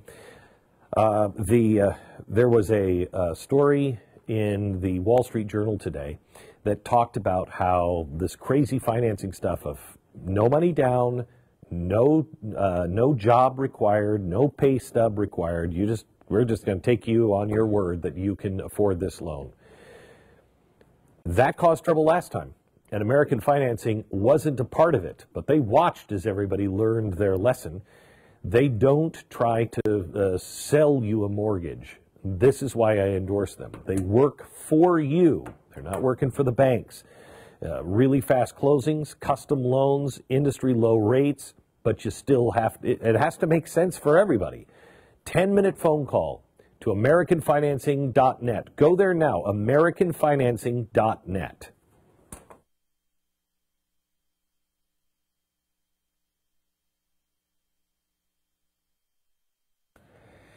So, on tomorrow's radio show, I'm going to go over this. Information releasable under the Freedom of Information Act. This is Nathan Phillips' war record. And it is really fascinating what we found. That is coming up on tomorrow's radio program. Let me take a couple more of these comments and questions from Facebook. As a 27-year-old conservative living in a college town in Mississippi, I can see firsthand colleges teaching progressive ideas. Why are there fewer and fewer conservative ideas being asked in the college setting?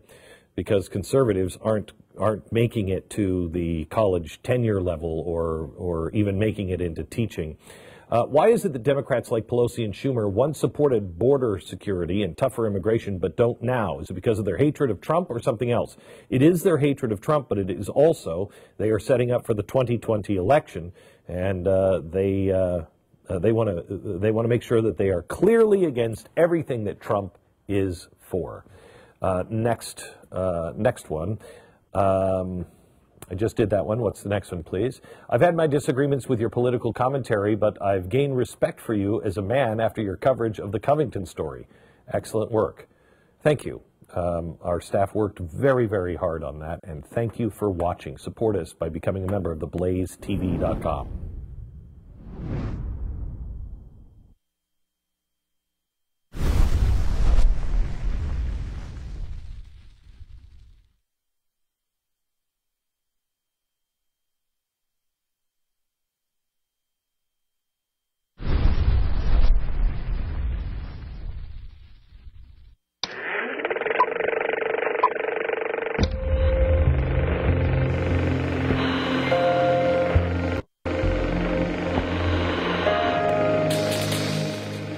Hello, America, and welcome to the Glenn Beck program. On Thursdays, we usually take phone calls, so we'll talk about anything that you want to discuss. We have several posts at hashtag Ask Glenn. So let's take this one from Mitchell. Do you think that the wall will actually be built? If so, how soon? And who do you think will pay for it? Well, let me start at the end. You will pay for it. But I don't think it's actually going to ever really get built. I don't think that $5 billion is really going to make an impact, and I don't think the Democrats are going to give that up. Listen, however, in about 25 minutes or 30 minutes for the news and why it matters, because we talk about something that Ted Cruz is doing that I think is really important. That's coming up on the news and why it matters. Ellen writes in, Glenn, please explain 5G and why it could be a problem. Ellen, 5G is going to change the world and everything that we understand and know, because it takes away what is called the latency problem. And what we have right now is our signals going from cell tower to cell tower. And it takes time to come from here, landline here, back and forth through the towers. And it just milliseconds, from 100 milliseconds to get from here to here at the worst. We have somewhere between 80 and 100 milliseconds, and that doesn't seem like an awful lot, but that's why you don't have a driving car yet, because we can't process the amount of information and we can't process it fast enough. So what 5G does is it doubles the amount of antennas that are everywhere, and it hops faster. So you get rid of the latency, but you also have a bigger pipe. Your car, for example, is not just going to know what the road is and what's in front of you. Is that a rock? Is that a pothole? Should I turn left or right? Your car is going to be analyzing absolutely everything. Your car is going to be reading what's in my car and who's in my car, because we all carry a phone or an iPad or something like that. So your car will be collecting data from my car as it passes you, the car in front, the car in back. So when it senses trouble, your car just doesn't look at, say, oh, where is there a path? It does that, and if there is no path, it also is processing at the same time, if there is no path, who do I kill? This driver, that driver, this driver, who's in those cars? So ethics and everything going to change, and that's no later than 2025. But here's why it's really important globally. If you've seen the woman that was just arrested in Canada with Trump, this is what the Canadian or the Chinese trade war really is all about. It's about the 5G network. That woman oversees a telecommunications company, and there's 2 of them in China. And their job is to build a communications network. The old Silk Road is coming back. But that Silk Road is not a trade road anymore. It's a communications network. And the Chinese want something from China all the way to England. They're also selling our communications companies here in the United States 5G network repeaters and transmitters and towers and all of that. This allows the Chinese to gather information on the entire world. Every bit of information that is going to be processed is going to be going through either a Western or a Chinese system, and it will gather everything on everyone. You cannot have the Chinese have any part of our 5G network, or they can absolutely control us. This is a national security issue. It's complex. There's a lot more to it, but that's a fundamental thumbnail sketch of it. Interesting China prediction. I'm curious about what your prediction is regarding their purpose or plans. Valerie, again, I would just say look to just Google China 2025.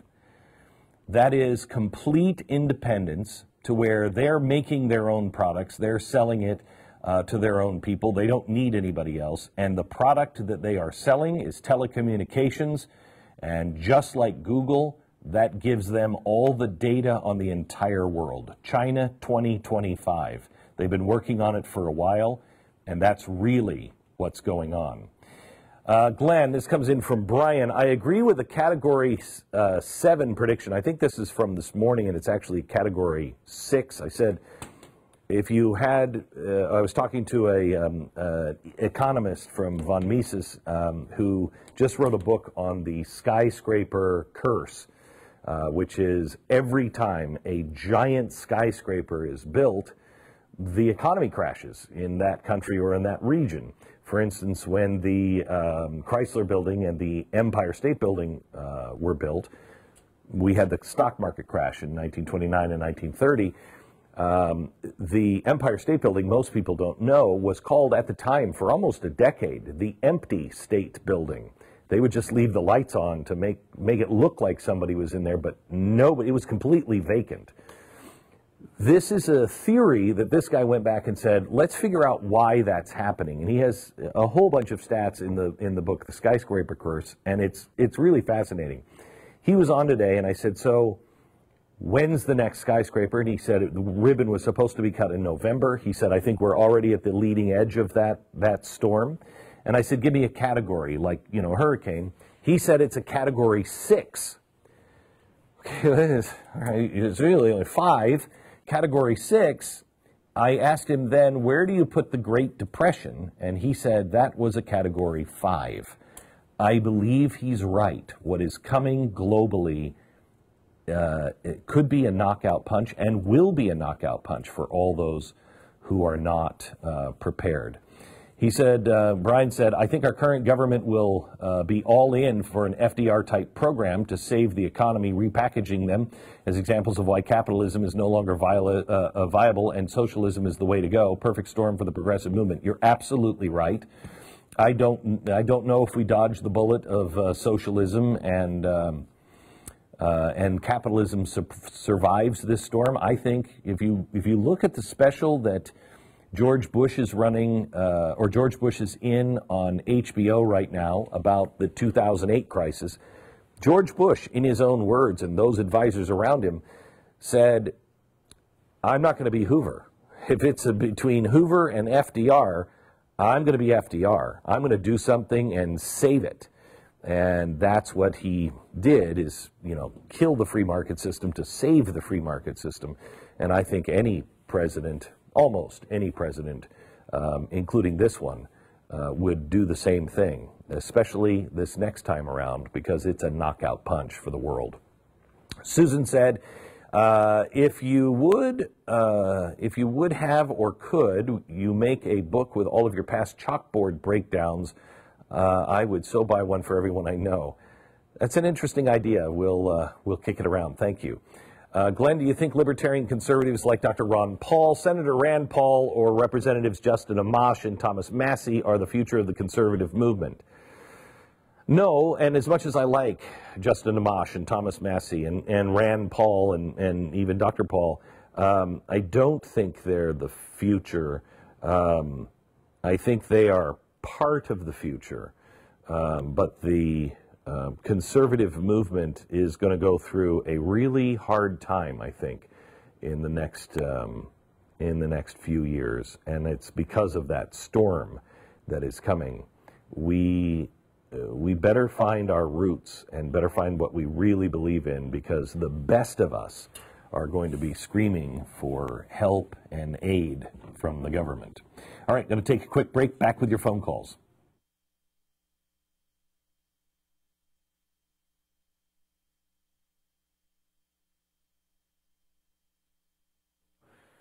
Just got a threatening letter from some bank you don't recognize. They're foreclosing on your home because you've made 0 payments on your $100,000 equity loan. Does this sound familiar? I hope it doesn't, because if it does, you're probably a victim of home identity fraud. You don't want that. Home identity theft is one of the, it's a crazy new crime that's going on right now, and home title fraud is one of the fastest growing crimes in America. It's because all this stuff is now stored online. It's no longer in like a back drawer of your local government. It's like right online. So thieves, foreign and domestic, hunt after them. It's very easy for them to get a hold of these things, and once they do, they control your home, borrow money against your equity, leave you in debt, get that fancy letter sent to you. You're not going to like any of it. No bank, no identity theft program, and no insurance protects you. So what do? Well, I would suggest, might I suggest, that you do what I did and sign up for Home Title Lock. Home Title Lock it costs like pennies a day, and it puts a barrier around your home's title and mortgage. The instant it detects any tampering at all, they are there to help shut it down. This is not a problem you want to let go for a while. You want to catch it before it starts. Find out if you're already a victim of home title fraud. Get your $100 search free with sign up at HometitleLock.com. These are the only guys that can do this. They know what they're doing at Home Title Lock. They've been doing it for a long time. They understand how this crime happens, and they understand how to stop it. It's HometitleLock.com. Do it now, HometitleLock.com.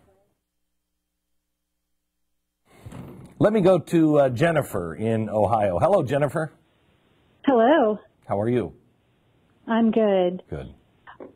I was listening to you talk about the 5G networks and national security and privacy risks, but what are your thoughts about the health risks that may be involved with that type of network?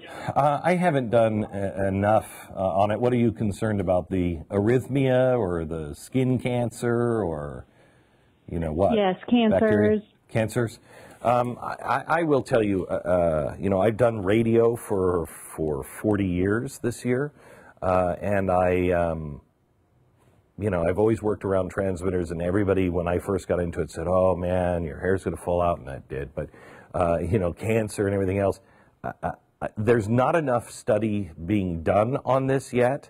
We're always afraid of new technology. There may be some problems with it, but I don't think I haven't read anything that I think is disturbing enough other than to say, we should test this, we should look into the health risks on this. Thanks, Jennifer. I don't know if that helped. I'm not as read up on that part of it. Jim in Georgia. Hello, Jim. Jim, are you there? Glenn, I'm here. Yes, Glenn, I am here. Yes, sir. Go ahead. I'm a retired defense contractor. We work with a couple big companies, and I know you're all up on the tech stuff, high tech, and there's two technologies that are not under research and development. One is called LRAD, Low Range Acoustical Device, which you may be familiar with. The other is called 8 Active Denial Systems, and the beauty of both of these systems is there is no permanent injury and no loss of life, and it can literally stop an individual or a crowd of any size from 1 to 1 million up to a mile away. Mm-hmm.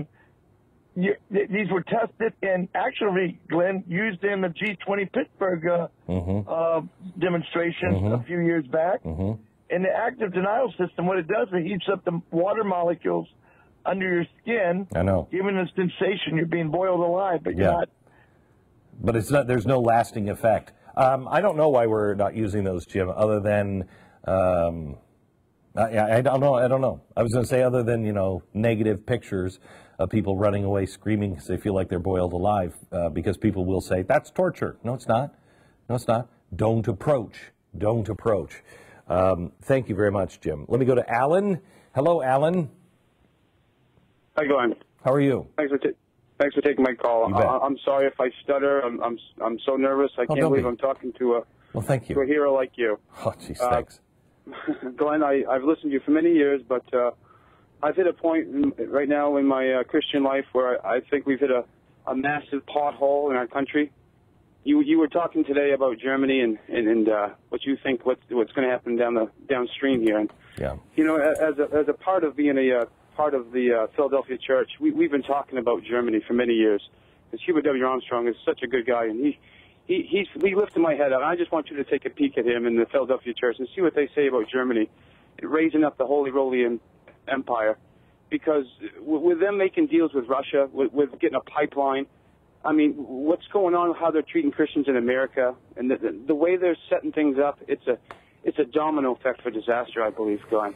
You know, Alan, I am so glad that you are up on what's happening in Germany. It's really disturbing, and it's one of the reasons why part of the things that we're covering are who are the allied and Axis powers, because Europe is going to dramatically change. I'm also concerned about the new Pope and the friends that he is making, both in Russia and in China. They're very disturbing to me. He just celebrated the anniversary of the revolution in Cuba as well. That is definitely not Pope John Paul II. But Christians have to find their true roots in their faith, and I think conservatives need to find that as well. Thanks, Alan, for your call. I said, if you watched any of the shows this week, I was working on this chalkboard over here. Can we get a bit of that? Worked on this chalkboard this week and came in today and kind of rewrote it and ended up with something that we will show you really in the coming weeks. A way for you to really understand, go ahead and show that one, really understand exactly what you need to be paying attention to. And there are 4 categories: polarization and civil unrest. The next one is economic destabilization, then a tech disruption, a trust implosion, and a new world order, which is kind of what we were talking about here just a second ago with our last caller. Let me go to Jeff in Florida. Hello, Jeff. How are you? I'm good. Your elevator music is very good.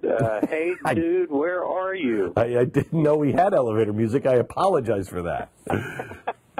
No, it was good. All right, what's up? I agree with the analogy of the White House wall that protects the president with the Pope's wall, the embassy walls, Israel, Egypt. And I can't even begin to think about the cost of the Great Wall in China. Mm-hmm. Yeah, well, we're not going to get one of those walls, Jeff. I don't think. I mean, I appreciate the effort that's being made right now, but it's $5 billion is not enough to build it. That's all the Democrats will do, if they'll even do that, I think. But again, listen, in about 12 or 14 minutes, we're going to start talking in the news and why it matters. And I want to talk to you about the 28th Amendment. It's interesting. Let me go to Susan in Nevada. Hello, Susan. How are you? Good, Glenn. Thank you for taking my phone call. Sure. I've been listening to you for a while, and I'm curious. I now have several tens of thousands of dollars in the bank, and I'm wondering what should I look for to start withdrawing that. My only comfortable option to me is cash, and I do agree with you that that may not be the best option, but it's better than completely losing it to the bank. And second question, this thing for this weekend in France about the run on the banks and everything, here comes the conspiracy theory. What's the likelihood that that is somebody trying to drive up the cost of Bitcoin to make a profit for themselves? Maybe. I doubt it, but maybe. So let me go take the first question. The first question is, what should you do?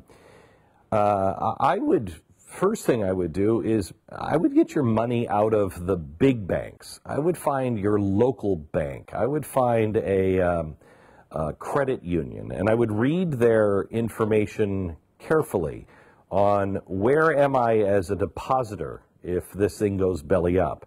I know that they're going to have FDIC, et cetera, but can I withdraw my money in times of crisis? That's really important for you. If you're outside of the big global banks, I think you're going to be more safe, believe it or not. So look for your local bank first. If you don't want to have cash, I would put what you do have in, and I feel very uncomfortable with this myself, but short-term treasury bonds, something that you can liquidate quickly. I think having a whole bunch of cash around is dangerous. If you do, don't keep it all in one place, and for God's sake, don't tell anybody that you have, don't tell anyone that you have cash. That becomes extraordinarily dangerous. And remember, the government can claim that cash. So if you do have, let's say you had $10,000 sitting in a safe in your house, you better have the receipt from the bank showing the balance that you did have, when you withdrew it, what the balance was, or that you closed it out. You have to have all of your paperwork with the cash. They still can take it, but they will definitely take it without any of the paperwork. They'll just say, I don't know how you got this money, so you have to have the paper trail on the cash. But remember, it's not just a $10,000 thing where, you know, if you take out $10,000, you're going to be, you know, marked. It's any regular withdrawal. So if you take out $1,000, but you take out $1,000 every Tuesday or every other Tuesday, that will also trip alarms. They've made your money their money. And you should read the fine print since 2008, because banks have changed and most people don't really know it. Let me think here. You know what, I'm going to take a quick break and then we'll come back and take a couple more phone calls. 888-727-BECK, that's coming up next.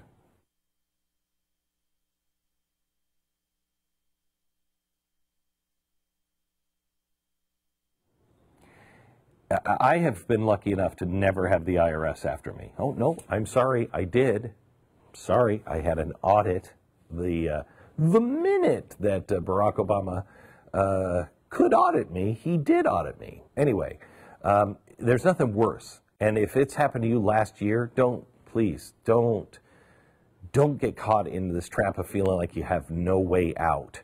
When the IRS has you in their sites, paychecks, bank accounts, businesses, your home, everything is up for grabs. Don't deal with the IRS alone. There is a service called Optima Tax Relief. They're the #1 tax resolutions firm in America.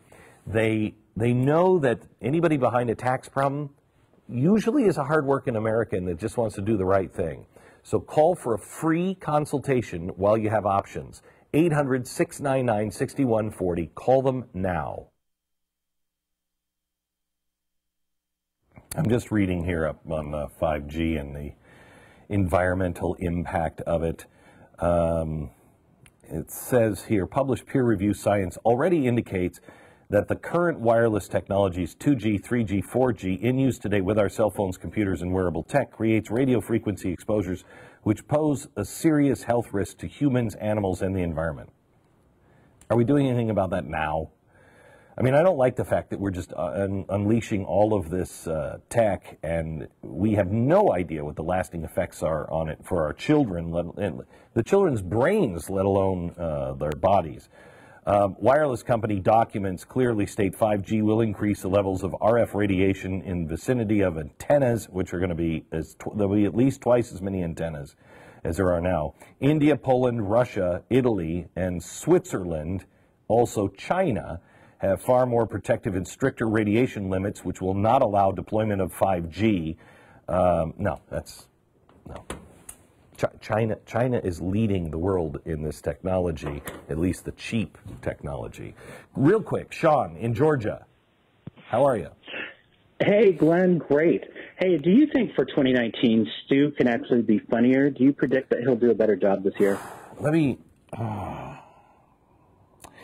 Caliphate, funny. I think there's a better chance that Caliphate comes back than Stu being funny. Oh, boy. 2019. No, actually, we just talked about that just yesterday. We're going to really try to work on our funny, and especially his, because, I mean, I just got to crack the whip on him. Nothing funnier than a whip and an employee. Take it from me. Sean, thank you so much. I appreciate your phone call. Thank you so much for watching. Thank you for listening. And again, if you've been watching this week, I ask that you would sign up and help us if any of the things that we talked about this week are in your area of expertise. Research at glennbeck.com. The news and why it matters is next.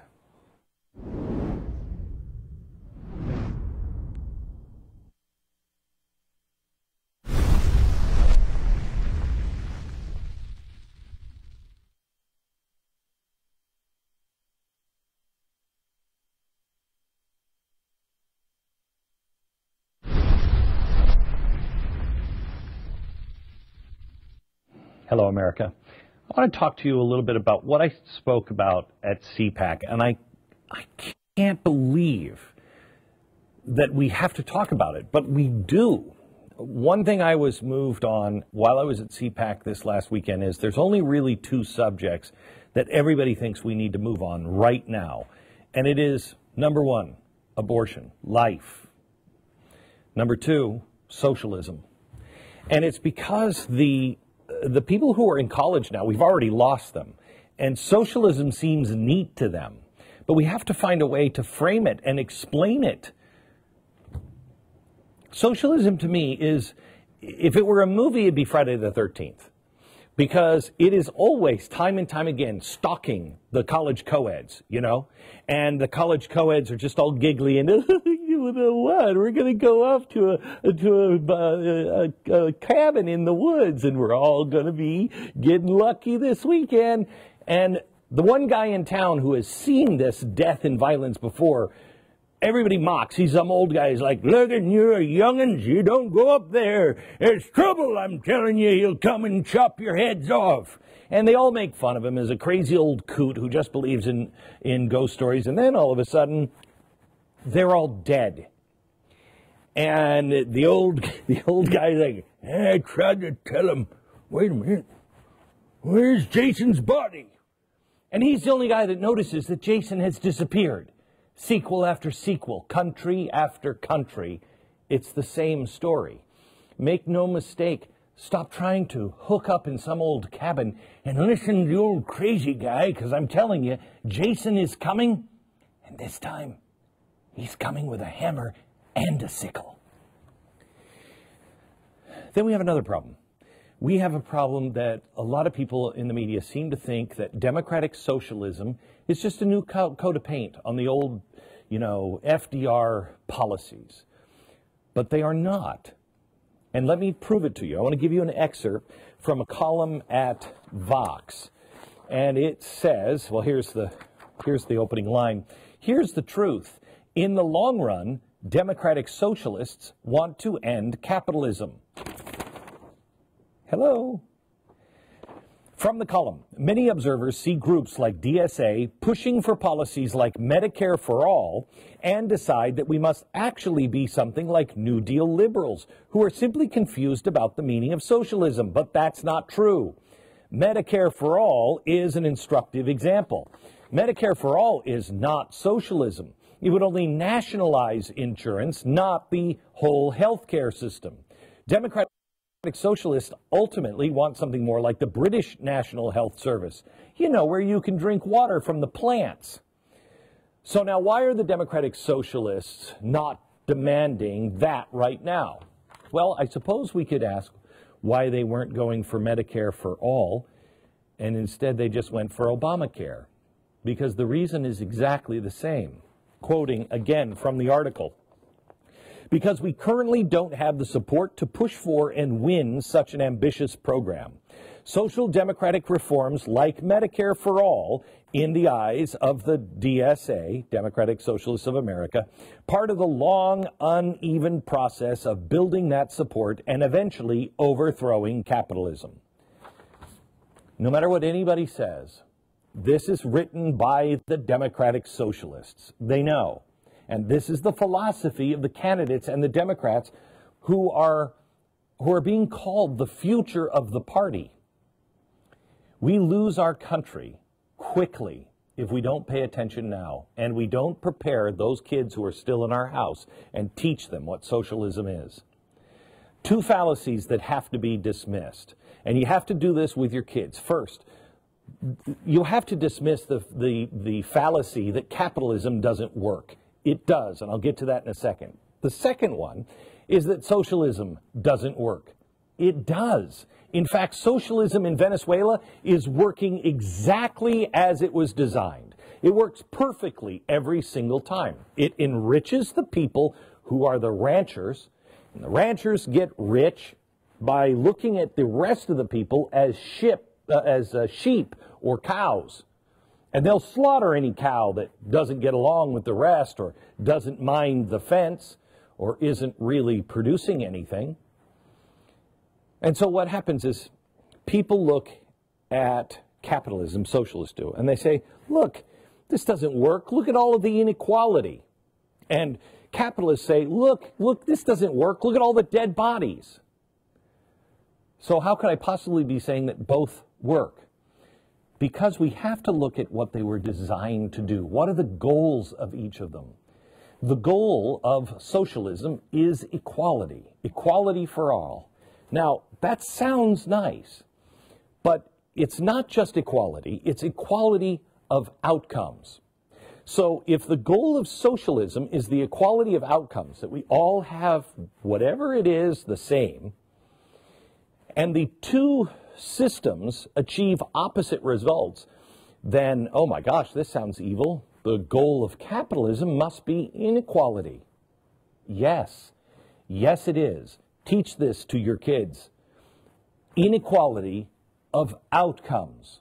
The precise and natural result of free market capitalism is inequality of outcomes. Let me put it another way. Capitalism encourages and acknowledges merit. You can't have merit without inequality. If somebody has done something great, that means they get a little something extra, be it a ribbon, award, or whatever. You can't have merit without inequality. So if you want to get rid of inequality, you have to get rid of merit. But capitalism is the safeguard of the promise and the hope of inequality. So it must celebrate merit. Yes. Example. This is why we all studied in school. This is why you worked hard for an A. Because that good grade to you, you knew that while others may get an F, getting those A's gave you the promise of bettering your life and your prospects. You could get into the college you wanted, or you could get the job you wanted. That's merit. It's why we work so hard. It's why people get up every day in the morning. If you'd had nothing to strive for, if there was nothing of merit, why create or invent? But we do. We get up. And we invent not just to create a better world, but also to better ourselves and our station and our children's future. A lot of us work for that. That is the promise and the hope of inequality of outcomes, and it should be celebrated and held up. Now, with socialism, it doesn't matter how hard you work. It doesn't matter how inventive you are, how clever you are. Everyone and everything is equally miserable. In a free market society, there cannot, nor will there ever be, equality of outcomes. But that's okay. What capitalism has given us is the greatest prosperity mankind has ever seen. We have, through capitalism and the free market, lifted entire continents out of equal misery and poverty. Everybody was dying from dysentery. Everybody was dying of starvation. And capitalism made the world more unequal by lifting people, billions of people, out of poverty. And yes, there still remains a shrinking pocket of misery, but that's just because the free market hasn't gotten there yet. Did you know that because of the free market, the rate of children dying before the age of 5 has dropped by over half? Now that's since 1990. Yet 70% of us, we still believe that healthcare and poverty getting much, much worse. Well, that's not true. So why is that? Well, if you look at the media, cable news will obsess about a plane crash for months. Just as this life-saving improvement is happening right underneath our noses. And in fact, just the lives saved from this one improvement is the equivalent of averting 27 major plane crashes full of children every single day. But they don't cover it. We know how the media goes on and on and on about how guns are the problem. We got to get guns off the streets. But just due to the lives saved, just from a few of these improvements made in medicine because of the free market system, in the last 10 years, it is the equivalent of erasing every gun-related murder for 630 years. Now, we hear about the bad stuff. How come we don't hear about the good stuff? You only hear about how capitalism is causing inequality. Well, yes, it's supposed to. Not the kind of inequality where we leave starving people on the streets, but where we lift people up, one person at a time. You know that fewer people are suffering and dying than ever before in man's history? And there's still a lot more to save. But it's not socialism that's doing that. That is the free market. For the first time in human history, we have these great gains, and we're about to flush it away. Socialism is making everyone except the elites equally starving and desperate in Venezuela. The free market is bringing clean water and electricity to the remotest parts of the poorest parts of the world. Yet we're only talking about Venezuela. If we do, we never mention socialism. Here's the thing. We've been having the wrong debate since 1848. That's when Marx wrote down the Communist Manifesto.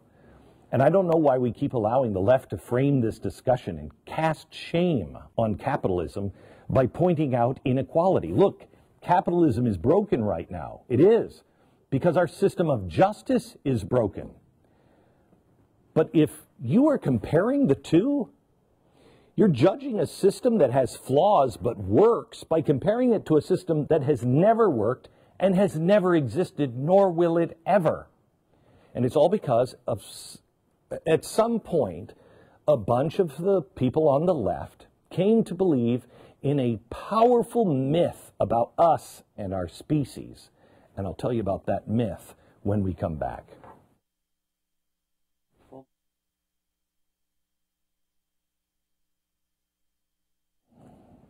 All right, I want you to understand that a data breach has just exposed 24 million people to title fraud. Now, this is a crime that could cost you your home, and I'm going to tell you how you can stop being a victim. But if you have a mortgage, refi, HELOC, anything from a major bank, you could be at risk of losing every dollar of equity that you have built up in your home and possibly lose your home. So here's what happens. These thieves go in with $40. They go into your town registrar and they fill out a change of ownership title, and they use, a bogus notary and a bogus name. It changes. You don't know about it. They take out all kinds of loans. They're long gone. By the time you figure it out, you're losing your house. Don't be a victim. Don't let your parents be a victim. Go to HomeTitleLock.com and register now. HomeTitleLock.com. We are so excited here at Blaze TV to have a new show sponsor, Wonder Bible. Wonder Bible is a handheld audio Bible. This is it right here. Look at how small it is. And it is great for young to old, all ages to hear the powerful words of the Bible anywhere at any time. It contains the complete Old and New Testaments of the King James Version. It also has a couple other versions. It has a kids version.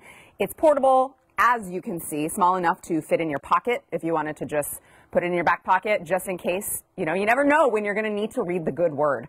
It also comes with a rechargeable lithium battery, including a USB charging cable. It lasts up to 10 hours on a single charge. That's huge. You can listen to the letters, psalms, prophecies, and more. And with this, you can easily skip to any chapter, or you can pause at any point, come back to it later when you're ready. Wonder Bible is really great for reflective contemplation and spiritual restoration. Right now, you can buy one Wonder Bible for $39.99 and get an optional second Wonder Bible for 50% off with free shipping and handling. Wonder Bible makes a wonderful gift for those friends or family in need of spiritual restoration. If you have any kids that you don't want them on your phone, but you want them to read the good word, this is a good way. Go to wonderbible.com, or you can call 1-800-558-6993. The problem with so many people is on the left is that they believe that man is somehow or another toxic. We're a toxic species. Masculinity is toxic. Femininity is weakness. To them, the world is perfect, except, when you have man in the world. And it comes back to that inescapable reality of the free market, that the one thing that is the absolute proof of our depravity is inequality. But they miss, and so many of us miss, that the promise of fluid inequality is why people come here. They don't come here to escape the rich. Just the system that kept them and their children in poverty. They want to be rich. It isn't the recognition that inequality is a fact of nature. They don't even recognize that. It is through merit and equal justice that each of us can change our status and create a better future for our children. They say they seek equality because it would be more fair. And here is the great trick of the language that they have used for 2 centuries. Socialism is about equality, but it is not about fairness. Capitalism is not about equality, at least equality of outcome, but fairness and justice are its objectives. When it comes to economics, equality and fairness, they are not the same. And the stated goal of socialism is to achieve equality for all. The true goal of capitalism is to achieve liberty and justice for all. And that is the true reason why they hate the Pledge of Allegiance, that and the God thing. Because they have to take that self-evident truth and flush it. That equality does not exist in nature. It doesn't exist in beehives, in roses, or on the tails of peacocks. Equality doesn't exist in mankind. It doesn't. And if you don't believe me, challenge LeBron James to a game of one-on-one. Or Kasparov to a game of chess. Challenge Ben Shapiro to a debate about really anything. And you'll see I'm not equal. I'm not equal. I may have been born equal, but I'm not equal. Equality is not the natural state. The one incredible, awesome thing about each of us is we're uniquely equipped and uniquely endowed by our Creator with our own set of superpowers, skills, and talents. It's for each of us to find out what it is. We each also have our own weaknesses and challenges. And if we didn't, it would be one boring planet to live on. What the left fails to recognize is that we are blessed to have been born here. We're living at a time and at a place where we can lift ourselves out of misery firsthand. And then we can voluntarily help the rest of the world. There's nothing wrong with the desire to achieve, to work hard, to compete, and to win. There's nothing wrong with your expectation to be rewarded for your work and to enjoy those rewards as you see fit, which of course includes the taking care of the less fortunate. If we don't teach this to our kids, they will not be the ones who are able to write their own story. Right now, your destiny is your own journey to make. That's not a guaranteed right. You have to fight for that right. At CPAC, they were asking this weekend, what made America great? It's just so simple. All men are created equal and endowed by their Creator with certain inalienable rights, and among these, life, liberty, and property, to paraphrase. And no matter what edicts are passed by any government, they cannot be taken away from you. They can't be taken by fascists, authoritarians, socialists, not even democratic socialists, because slavery by majority vote is still slavery. Remember that. You're the only one that can take away any of your rights, and you take them away through your own poor choices. But even then, you have a right to redemption and to begin again and to pull yourself up out of the mud and into the light with man. They don't even believe in redemption anymore. Capitalism, make no mistakes, has its flaws. Capitalism is dirty right now. It's crony capitalism. It's lost its moorings. But the free market and justice always must be bound with blindfolds.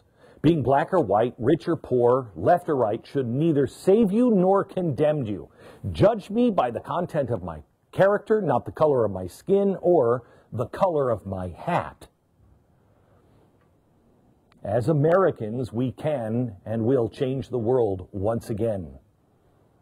But we'll only do it when we look to a bright future and recognize that it is precisely our system of inequality of outcomes, coupled with that individual compassion and empathy, that makes America something incredible. As conservatives, we must embrace human nature and science. We have an economic system that incentivizes achievement. That's what makes us great. Ours is the system that respects human liberty and ingenuity. Ours is the system that generates prosperity for mankind. Socialism, on the other hand, aims to make mankind what we are not and can never be. It works to achieve some state of being that just doesn't exist anywhere in the natural world. And it does it the only way it can, the only way it ever has. And that's by making each of us equally enslaved, equally poor, and in the end, equally dead. We are all Americans, but boy, we need some humility. And in all humility, but without any kind of hesitation, we need to say we're Americans, and we need to be proud again to say we're conservatives. I'm proud that I come from the tradition of Washington and Lincoln and Reagan. Those men were giants. We must stand.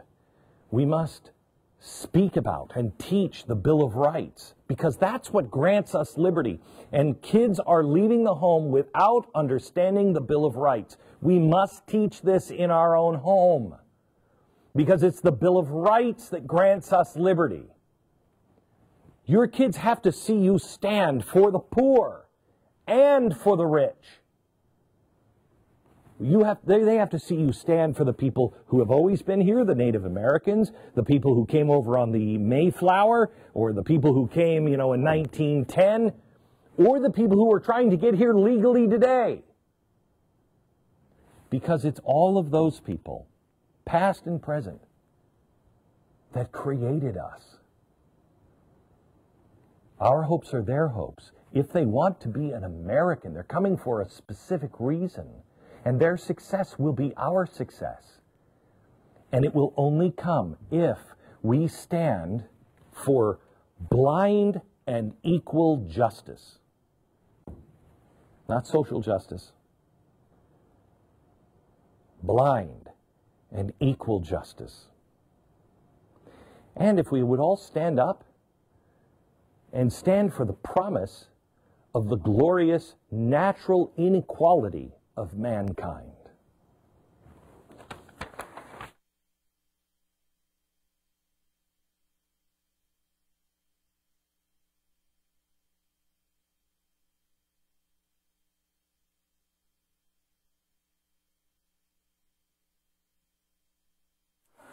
If you're owning a home, you got to be careful. A data breach just exposed 24 million people to title fraud. It's a crime that could cost your entire home. Now, there are a lot of ways to freak out in this world today. You don't want to have to freak out about home title fraud, and you don't have to. If you have a mortgage, refi, or HELOC through a major bank, though, you might be at risk for losing every dollar of equity that you built up in your home, and possibly your home itself. This breach gave scammers everything they need to steal your home's title. They forge your signature as the seller, they refile your home under a new name, they take out loans on your home, and they stick you with the payments. This is a disaster in the making because you don't even know about it until you get late payment notices or an eviction order shows up. At that point, you're already screwed.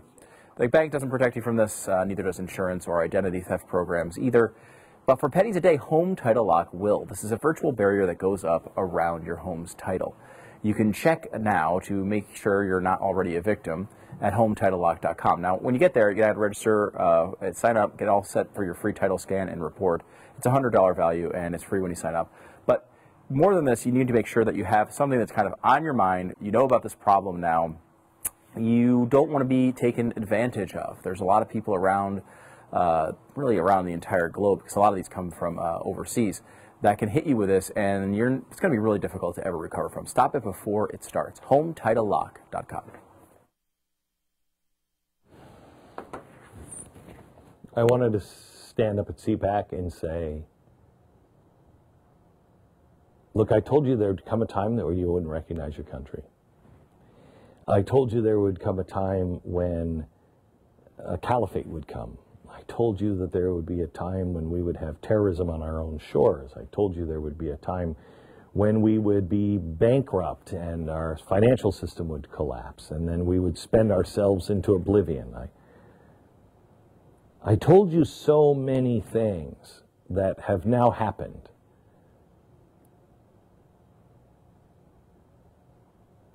But I can't believe that, I just can't believe that we have to talk about socialism. The kids that are in college now were the ones that we were taking to our rallies almost 10 years ago. You know, it's 10-year anniversary here in a couple of weeks of the 9/12 project. 10 years. So if your kids were 9 or 10, they're in college now. Did we fail that badly? Did we fail them that badly? We need to gather again. We need to start again. We need to start teaching the youth, because we have to imprint this on them. And somehow or another, we missed it. We missed it. We have to imprint the Constitution and the Bill of Rights in them, because it will be them that will save us in the end. All right, the news and why it matters is coming up next.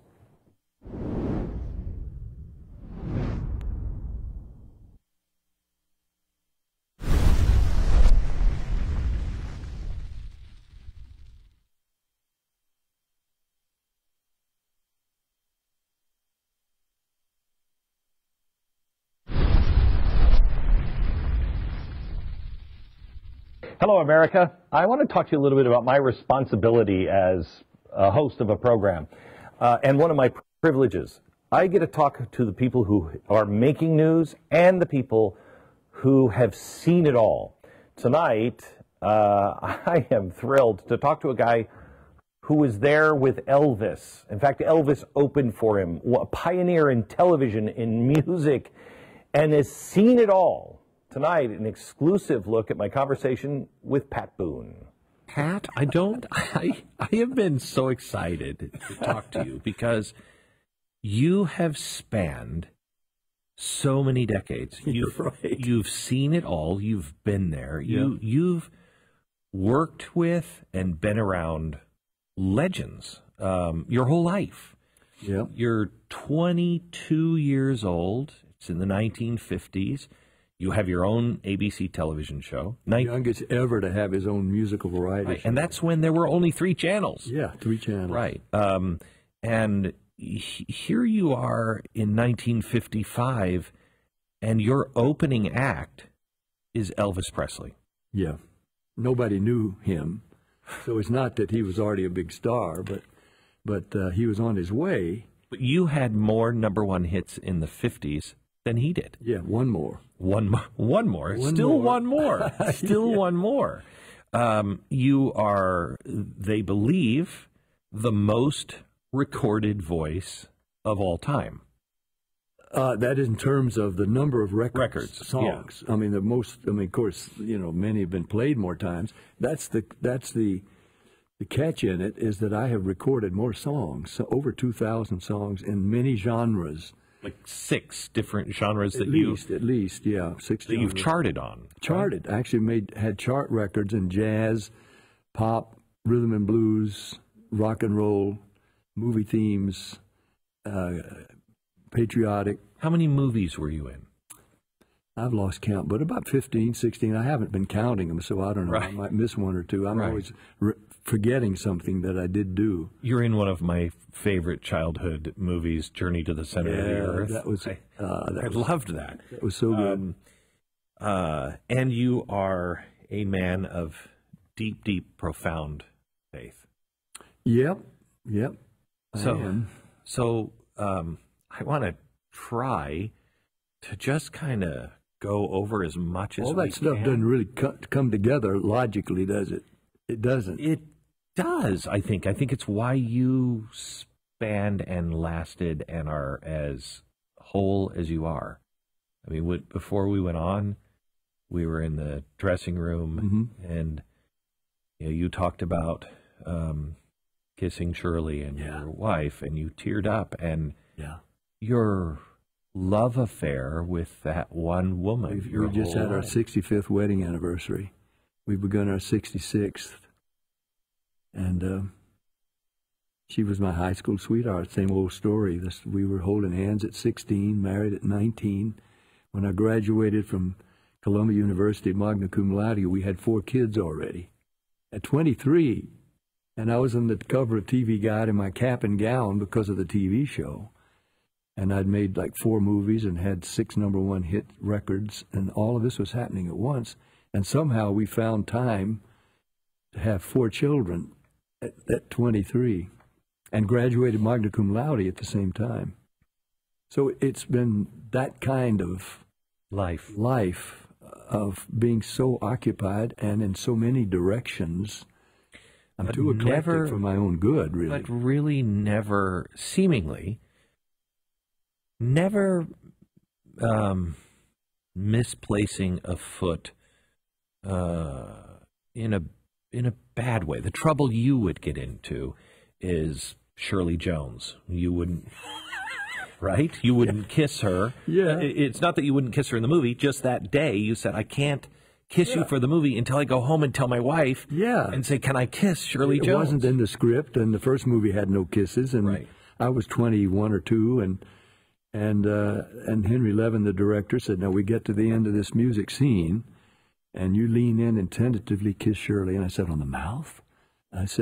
He said, yes. I said, wait a minute, Henry, I haven't asked my wife, Shirley, about how she feels about me doing kissing scenes. And I know this sounds terribly naive, but I wasn't planning to make movies. All of a sudden I was, but we hadn't even discussed it, and we were having these babies, and we had a serious marriage going, and I didn't want to disrupt it by coming home. By the way, I spent half the day kissing our friend Shirley Jones. So he put it off for later in the movie, and it never happened. But the word got out in the Hollywood Reporter, the Daily Variety, the media, that Pat Boone had refused to kiss his leading lady, and they assumed for religious reasons. And it wasn't. I just wanted to stay married, that's all. So were you unusual then, too? Oh, yeah. Yeah. Well, certainly by Hollywood standards, even back then, though. Yeah. Yeah. Oh, yeah. I mean, goodness, Ingrid Bergman they barred from movies for a while because she had an affair with the director. I forget his name right now. Rossellini? Yeah, Rossellini. But then, of course, now you make the front pages in a much bigger box office if you're having an affair. And back then, no. Even by the time I happened on the scene, it was unthinkable that a guy going to make movies might not kiss his leading lady. Well, it wasn't my decision then, as you said. Right. It was just in that one moment, took me by surprise. And Shirley, I did talk to her that night. I said, honey, they want me to kiss Shirley Jones. And she said, look, I'm ahead of you. This is Shirley for you. She said, I've been thinking about it, and I know if you're going to make movies, there's going to be kissing scenes. I just want you to promise me one thing. I said, anything. What? You won't enjoy it. And I said, okay, I promise I won't enjoy it. And even when I kissed Anne Margaret and Debbie Reynolds and Diane Baker and and Barbara Eden and some of the others I did kiss, I didn't enjoy it. And then, at least I don't remember enjoying it. You won't remember this, but we met on your heavy metal tour. Oh, yeah. And I remember you came walking in, and you had the lollipop and the chains and the jacket, the leather jacket and everything. And tattoos. Yeah. And people, here you had been this clean-cut guy. Yeah. For your whole life. April Love, No Kiss. And you lost jobs. Oh, yeah. Because kicked right off Christian television instantly. It hit the news the next day. The furor about my appearance with Alice Cooper on the American Music Awards, giving the award for hard rock heavy metal, and he introduced me as the future of heavy metal. So, and Metallica, I had done their song Enter Sandman, and they were bowing to me as they came up to receive the award from Cooper and me for hard rock heavy metal. And they were bowing to me as their new lead singer, which Hetfield he was just joking about, but who is the lead singer. But Christian television, TBN, CBN, it looked to them as if I had just sold out and gone over to the dark side and was lost. How could you have been working with people? They know you, yeah, and them think that. Oh, I'll tell you how. Because I had notified them in advance that I had done an album of heavy metal classics. But don't worry, I've gone over every lyric, including Stairway to Heaven, which, Page, what's his first name? Jimmy Page, was supposedly into witchcraft, and he was. But I didn't hear any witchcraft words in Stairway to Heaven. There was a lot of oblique references to hedgerows and stairways, but they didn't say anything about drugs. And so I've gone over the lyrics with a fine-tooth comb, nothing to worry about. These are okay songs.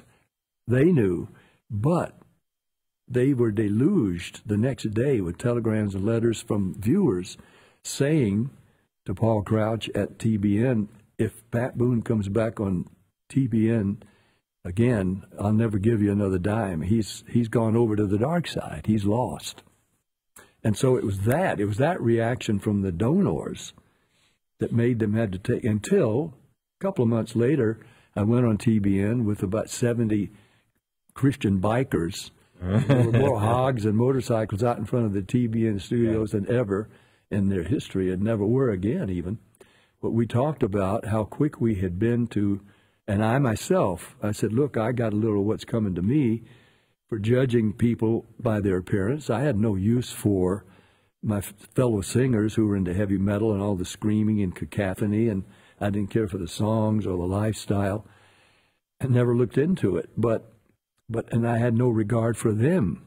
But then I met some like Dave Mustaine of Megadeth and Alice Cooper and these guys, and they read the Bible, and they have many Bible references in the heavy metal songs about dancing too close to the fire, and doom is coming, and you better be ready. And so I found out that they were good guys and good musicians, and they were even Ozzy Osbourne. You lived next door. Lived next to him, and his song Crazy Train I found to be a very valid social commentary, because he was talking about how hard it is for young people to tell what's true from false, hypocrisy, double standards, and we're going off the rail on a crazy train. And I did what he considered such a good version of his record, his song, that when he went on the air with the Osbournes family show on TV, the first thing you hear is my version of his song, Hey, Crazy, hey, that's how it goes. And that they liked my version. They played my version as their theme song, not his version. So pretty much every day there's a new story about a bunch of data being leaked or hacked. Exposed data is a huge problem in this country right now. 24 million people were just exposed to home title fraud, a crime that could cost you your entire home. We've told you before about this particular leak, but these things really happen all the time. And if you have a mortgage, a refinance, or a HELOC through a major bank, you may be at risk of losing every dollar of equity that you have built up in your home. If you're like, you know, pretty much everybody else, your biggest investment is your home, and your home probably holds most of your retirement equity. You're thinking at some point you can access that. Well, you know, the problem is if someone else gets in touch with your title and is able to transfer it to them, they're going to be the one taking out the loans on your home. They're going to be the ones celebrating with your hard earnings. Don't let that happen to you. You don't want it to do it, because I can tell you, when you get down this road and it becomes one of those things you're trying to unwind through the court system and the banks and local government, it's a complete nightmare. It's going to ruin your life. I mean, it's going to take it over, at least for several years, if you get any of the money back. Your bank doesn't protect you from this, neither does insurance or identity theft programs. But for pennies a day, Home Title Lock puts a virtual barrier around your home's title. You can check out now to see if you already are a victim. You go to HometitleLock.com, register for a free title scan and report. It's a $100 value, and you get it free with sign-up at HometitleLock.com. Knock this off your list, HometitleLock.com. What does that teach you about how eager we are to judge one another? It was a big lesson. That's what I'm saying. It was because I went with people, music critics didn't get it. They thought I was trying to be a heavy metal rocker. I wasn't. I was trying to do songs I found to have quality and doing them with big band jazz, really good music arrangements, which all the original musicians loved. In fact, all the rock groups, Scorpion and Poison and all of them wanting me to do their songs and treat them with respect as I had these others. But MCA, they thought my record was a total fluke. They were happy to get away with it. It went to like number 3 in the hard rock chart. It sold out instantly, but they didn't want to follow it up. I wanted to, but I went up to several. I bought a Harley and the Heritage Springer, top of the line, and I had ridden smaller motorcycles. My wife Shirley had too. She was better at it than me, but I bought a Harley, and then I went to a couple love rides promoting the album. Yeah. And up in San Francisco, I brought a jacket and the choker and dark glasses to wear to the love ride, but not on the plane. So people had seen me walk through the airport in San Francisco, and oh, Pat Boone. I go in the men's room, and I change to the jacket, and I walk out, and they're shunning me. Now, just the appearance. Wow. And I realized that's how quick we are to judge people by their appearance. And the Bible says, judge not, that you be not judged, for with the judgment you judge, you will be judged. So when I put on that apparel, I was off Christian television. Ministers and others who jumped to the conclusion I was just seeking some kind. Yeah. And I realized I had learned a valuable lesson, that I was being judged as I had judged. And now, I became really good friends with a lot of those guys, including Alice Cooper. I don't call him Alice now. It's Coop. And he is the son of a minister. Yeah. And he has a foundation called the Solid Rock Foundation. And he has been about building inner city afternoon places for kids to go do something productive, including record. So, I mean, he and I, we're Christian brothers, but I had no use for him until I recorded his No More Mr. Nice Guy. All right, let's go back for a second. Do you even remember Elvis opening for you? Was that a big deal? Oh, sure it was. It was a lot. it was a lot bigger deal than I realized at the time because he wasn't widely known. But when I went